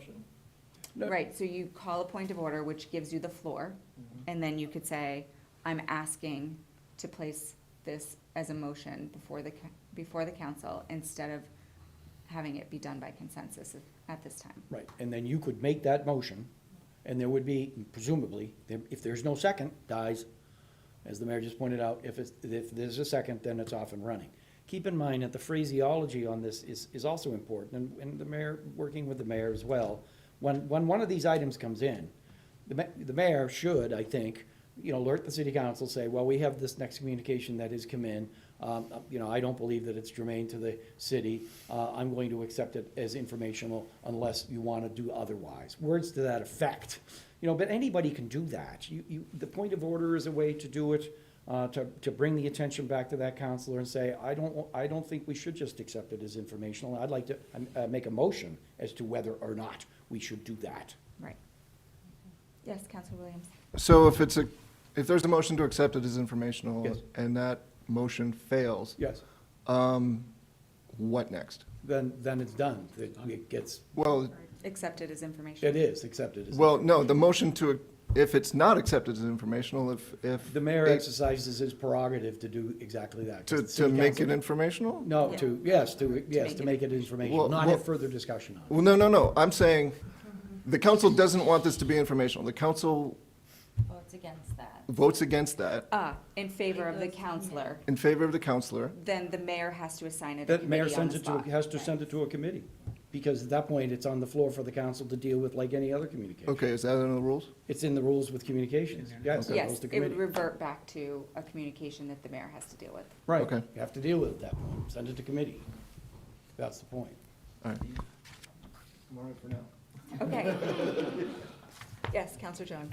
After hearing this discussion, I think this is much better because we've seen it before where people have challenged, but you can't have discussion.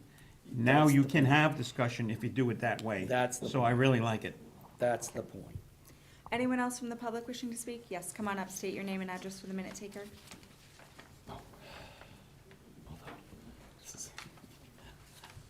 Hi, I'm Dr. Julia Gibson. I live on Central Square. I do want to say, I do think this is a really big step in the right direction. I appreciate all the work that you've put in and thought that you've put into it. I want to thank Councilor Madison for stressing the importance of ethics. I'm an ethicist, and I have some concerns about the process outlined here. So germane is a pretty nebulous word, and I'm hoping that the committee can provide clarification on a few points. So I have a few questions to start and then a brief commentary. So what would the process be for determining what communications are germane at both stages? 1, by the city clerk, mayor, or manager, and 2, by the council. Will the former have to provide their reasoning when they flag an item as potentially non-germane? And will there be an opportunity for the sponsor of the item to speak to why they believe it to be germane? That is the citizen that brings it forward.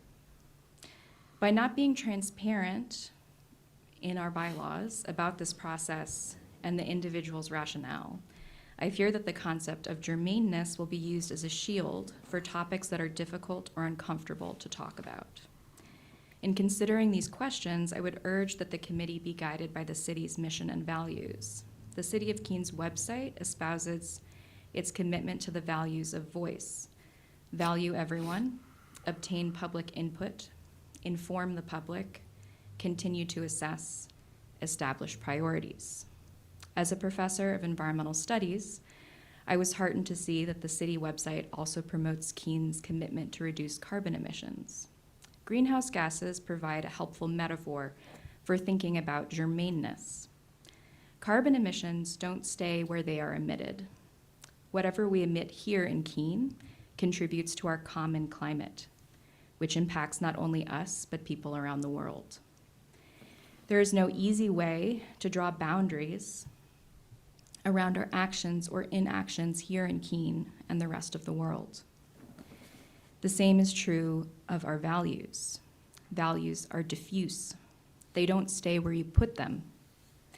To refuse to acknowledge our relationship and responsibility to a world beyond Keene and New Hampshire is not only a moral failure, both to the residents of Keene and to the world at large, but a denial of reality, one that makes no more sense than the denial of the realities of our physical atmosphere.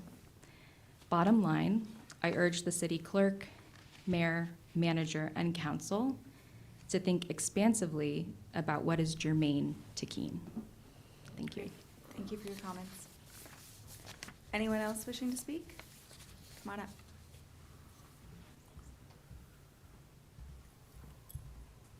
Hi, everyone. My name is Heather Servant. I live in Keene and Swansea now. I'm splitting my time. Although I think I remember an interesting fact from the last PLD meeting was that technically I don't have to state my address. Was that something that was true, or did I misunderstand that? RSA 91A does not require you to do that. Okay, cool. So anyways, another interesting fact that I learned from the last meeting, and please correct me if I'm wrong on this one too, is that nowhere in the rules of order does it state that the mayor has authority to file as informational an agenda item once it has reached the council. Is that accurate? I'm sorry, repeat that. It is sort of 8:45 at this point. I It is, apologize yeah. for that. I know, yeah, we're right here at the end again. There's nowhere in the rules of order that state specifically, explicitly, that the mayor has the right to send an item as informational. It's part of Robert's rules. Robert's rule says that bodies can act by consensus if they wish, and if they do not act by consensus, then you revert back to the rule. Okay, all right, cool. I just want to make sure that I understand that correctly so I know how I'm defending my point here. So I'd just like to briefly summarize a cascade of events that occurred after the mayor took away the council's, therefore the people's, right to have an item heard.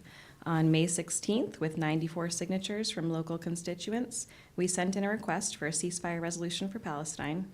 Our request was put on the agenda. Only one of our group members was able to attend that meeting, which, funny enough, at the time did not even exist. Keene for Palestine, our group came together organically after another event that I will get to. So, continuing, at that meeting, Mayor Khan addressed our group member and told them that the council would not be hearing our agenda item, and it was protocol for him to just file it as informational, which he proceeded to do. So, thinking perhaps if we drafted the resolution ourselves, that would possibly be a way to make it to committee, or at least give us a chance for public comment, which there is no chance for public comment in the general council, which seems odd. Our item did end up on the agenda for June 6th. That time, which I'm sure you will all remember, ended up a little bit differently. Once again, before the council had a chance to discuss it, and without any public comment allowed, the mayor took it upon himself to fire the ceasefire resolution as informational, censoring us before we spoke so much as a word. It seemed clear to me and us that you do not hear the screams of Palestinian children while you sleep at night, and it was our responsibility to make sure that you were able to hear them too, if even only for a moment. So we spoke out of turn in an assertive but calm manner, unlike some other community members here who have had some not so kind ways of discussing their opinion on the downtown renovation project. I was subsequently arrested and charged with disorderly conduct. Stupid. I had to go to 2 court dates and seek advice of counsel.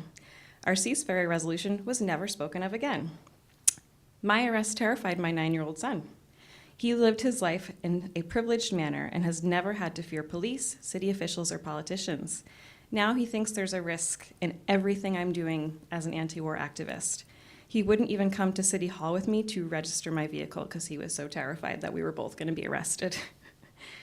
So that takes us to now, and if you are following this thread, it started with one man censoring a group of individuals, leading to the arrest of a working-class single mother because we were fighting for innocent people's lives.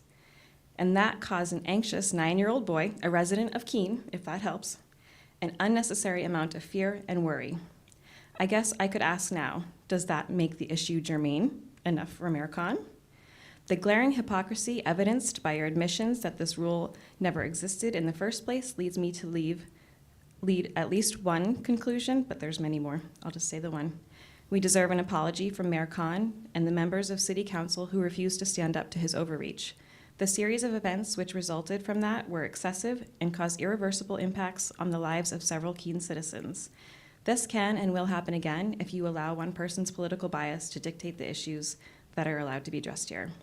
I read the addendums, or whatever you call them, to the rules of order, and my advice to you would be to be wary of how much authority you grant to one man. The future of this country has us tumbling deeper into fascism at a much faster rate. Mayor Khan may not be my favorite person in the world, but I can only imagine what a worse man could do in his position. And don't forget that you are here to serve the interests of the community and not just the person in the chair above you. Thank you. Great, thank you. Anyone else wishing to speak? Okay, seeing none, I'm going to go back to the committee for deliberation. I know we've heard a lot, and I think that these rules, as they've been placed before us, really tie back together, and we've got several parts of this whole package already moving forward to council with recommendations. As far as section 26 is concerned, I think what I'm hearing up here is that we've gotten to a place where we feel like we're giving some authority back to council members in a way that is the most balanced and fair in order for them to stand up for things that they think are important to be heard, and that outside of that, we follow our normal process that we've had in place all along, whether it was written or not. So I do feel like this gets us to a great explanation. The public understands what the process is, hoping that council will too after a little bit of education here, and we can get things on the agenda every time they come before us, and we can make a decision as a council on what we want to hear. That sounds about right to everyone? Well said. Okay, so I would ask for a motion, Councillor Jones. I would move for the adoption of Rules of Order Amendment Section 26. Review of items of business. Do I have a second? Second. I have a motion by Councillor Jones, seconded by Councillor Madison. Any questions on that motion? Yes. Just questions pertaining to the motion, please. Would you consider giving opportunity to the person who brought forward the matter that's being considered as potentially informational an opportunity to speak at the meeting, at the committee meeting where this debate gets opened up? So if there's a second for the mayor's informational motion and there's a debate opened, could that person speak to that?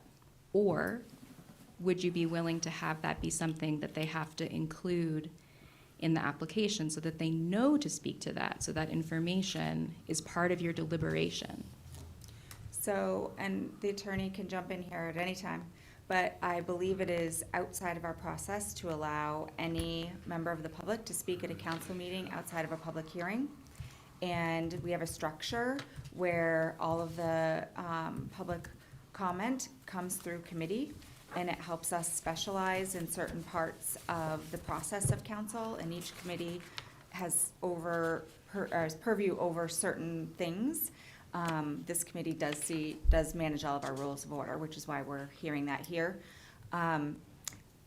My advice if you're looking for some advice, would be that if you suspect or you submit a letter and the clerk's office communicates, I don't know if that's what happens, or if the mayor communicates, or if you attend the meeting, I would always, if you have a matter that's important to you, I would always follow up with emails to your council. We read our packets when that information comes in, and we read what you submit. But we cannot have a debate with you on the merits of what you're submitting unless you open that conversation with us.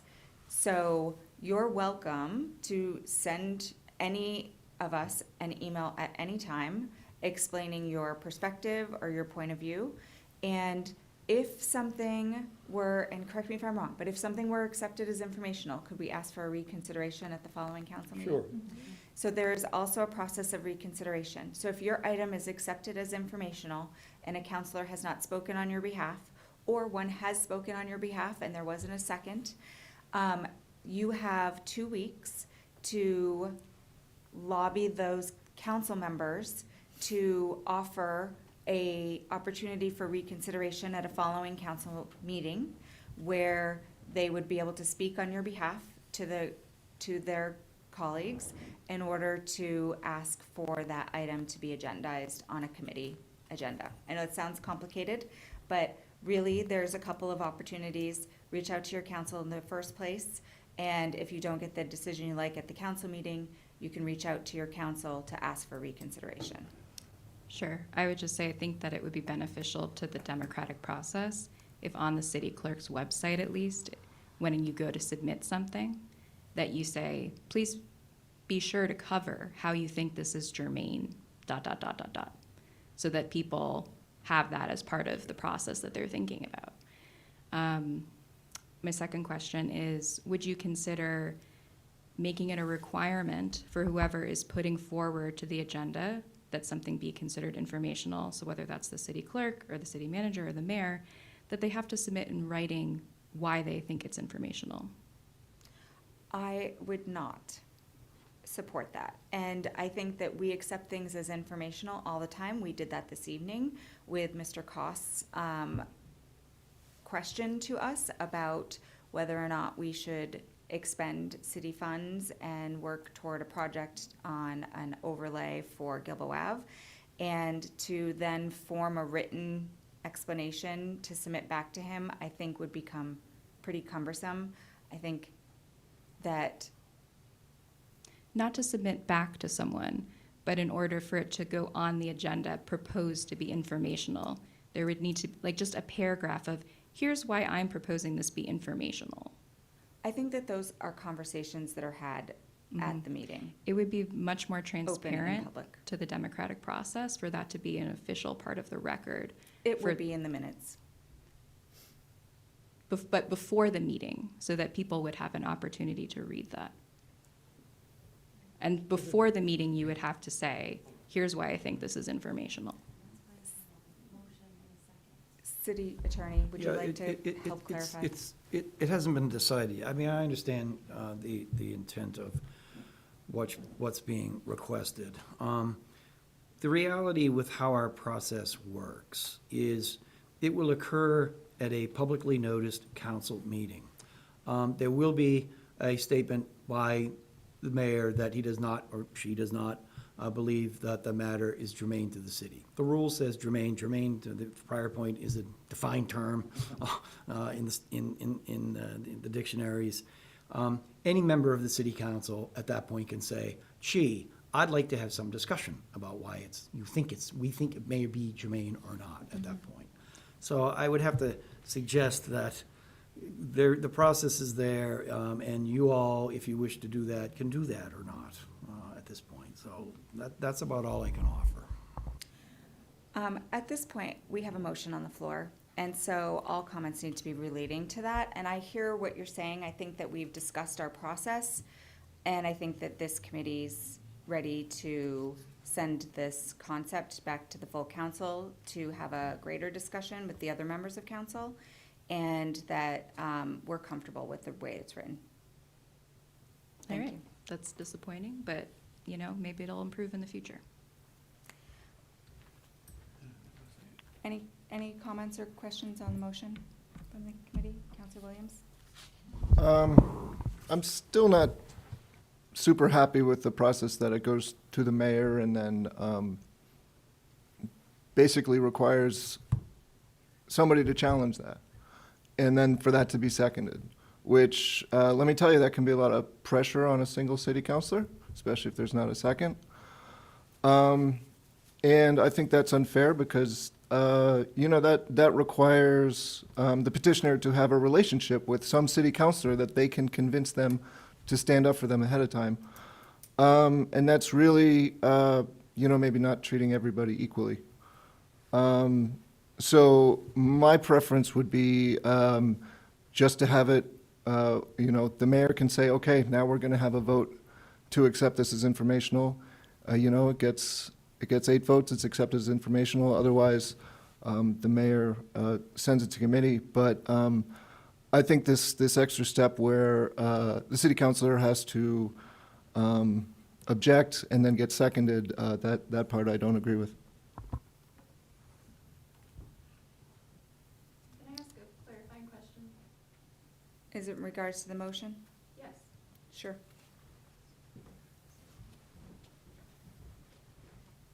So I agree, Bobby, but I thought that what you guys had decided was that the second needed was the second for it being informational. So for example, the mayor would bring something as informational, and someone needs to it interrupts the process of consensus. So if no one says anything, then it's just the consensus process. But if someone needs to second in order for it to go forward as informational, and then there's a debate. So it's not that it's not that you have to say, I don't think this is informational and get a second. It's that someone has to say, I agree with the mayor. I second the mayor that this should be informational. That's, It could go either way. Yeah, I'm sorry. I've already sort of stated. I know.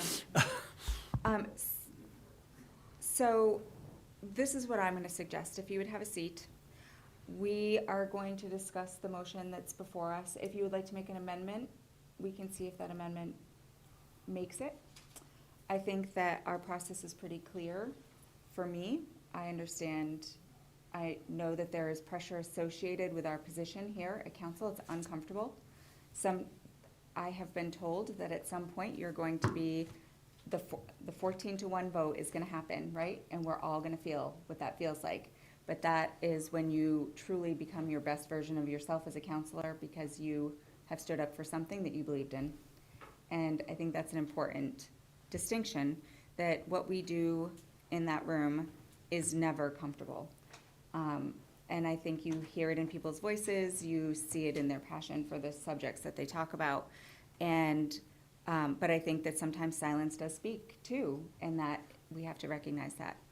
So at this point, it's 9 o'clock and we have a motion on the table. Are you considering an amendment, Councilor Williams? Yeah, so I would like to amend it to say that, it will go, if the mayor declares it informational, it will go directly to a vote of the city council to accept it as informational. Any item or just items that you think the mayor is not is accepting because they are not germane? Any item that the mayor is accepting because they're not germane. Do we have a second? Second. A motion and a second by Councilor Madison. Do we have any discussion on that?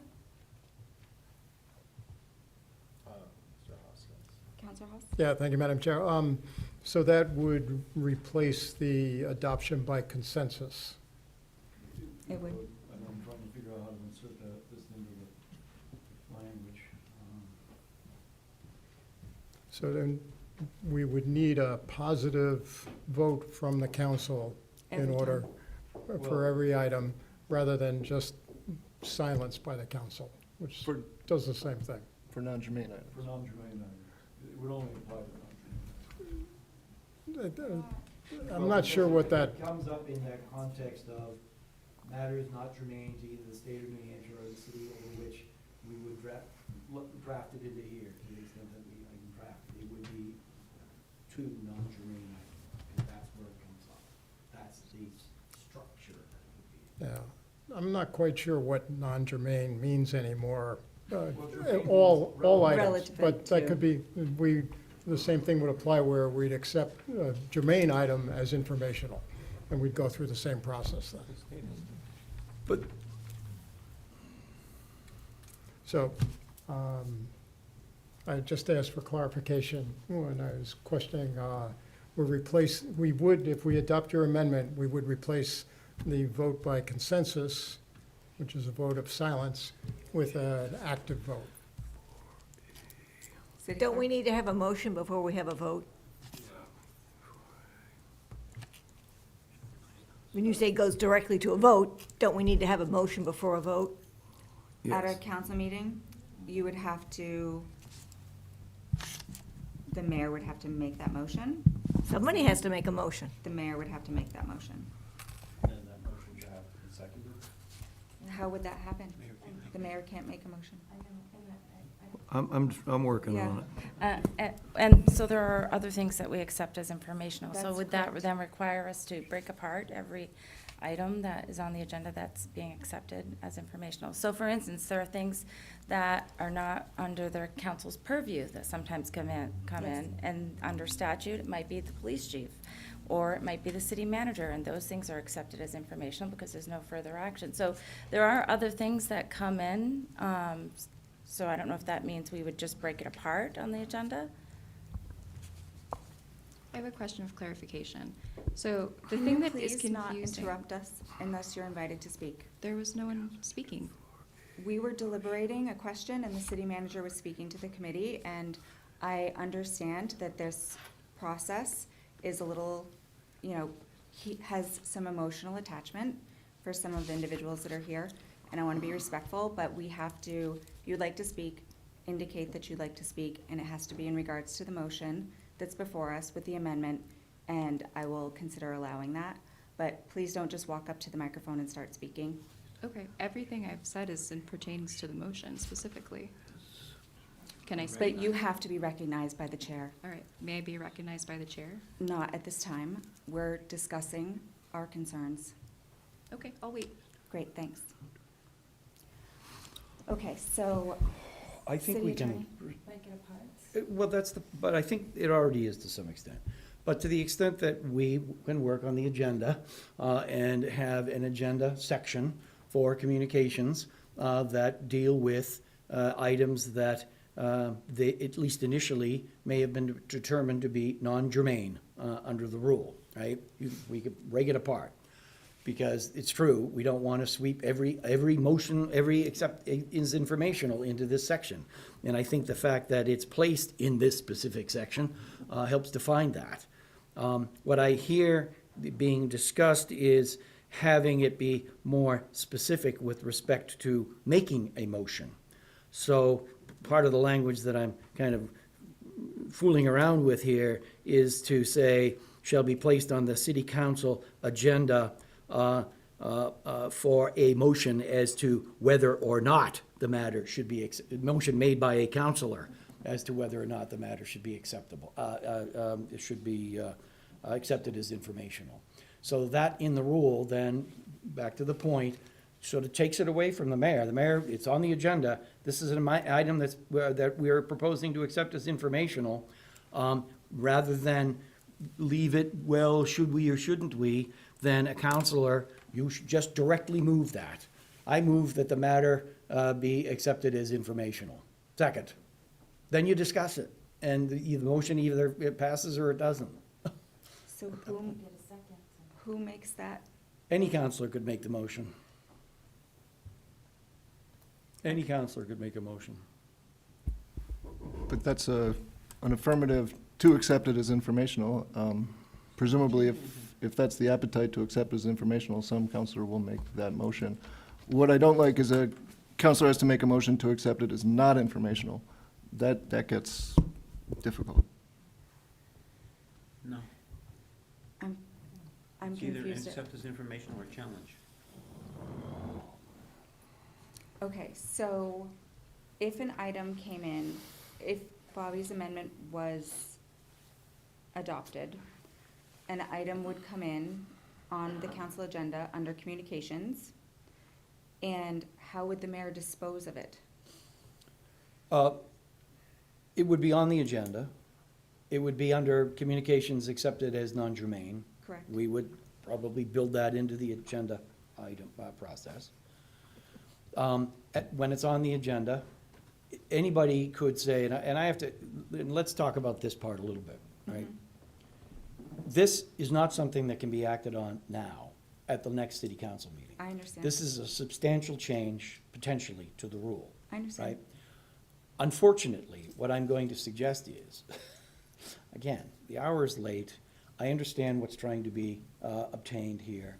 I need to think about how the mechanics of motions are going to work in this context.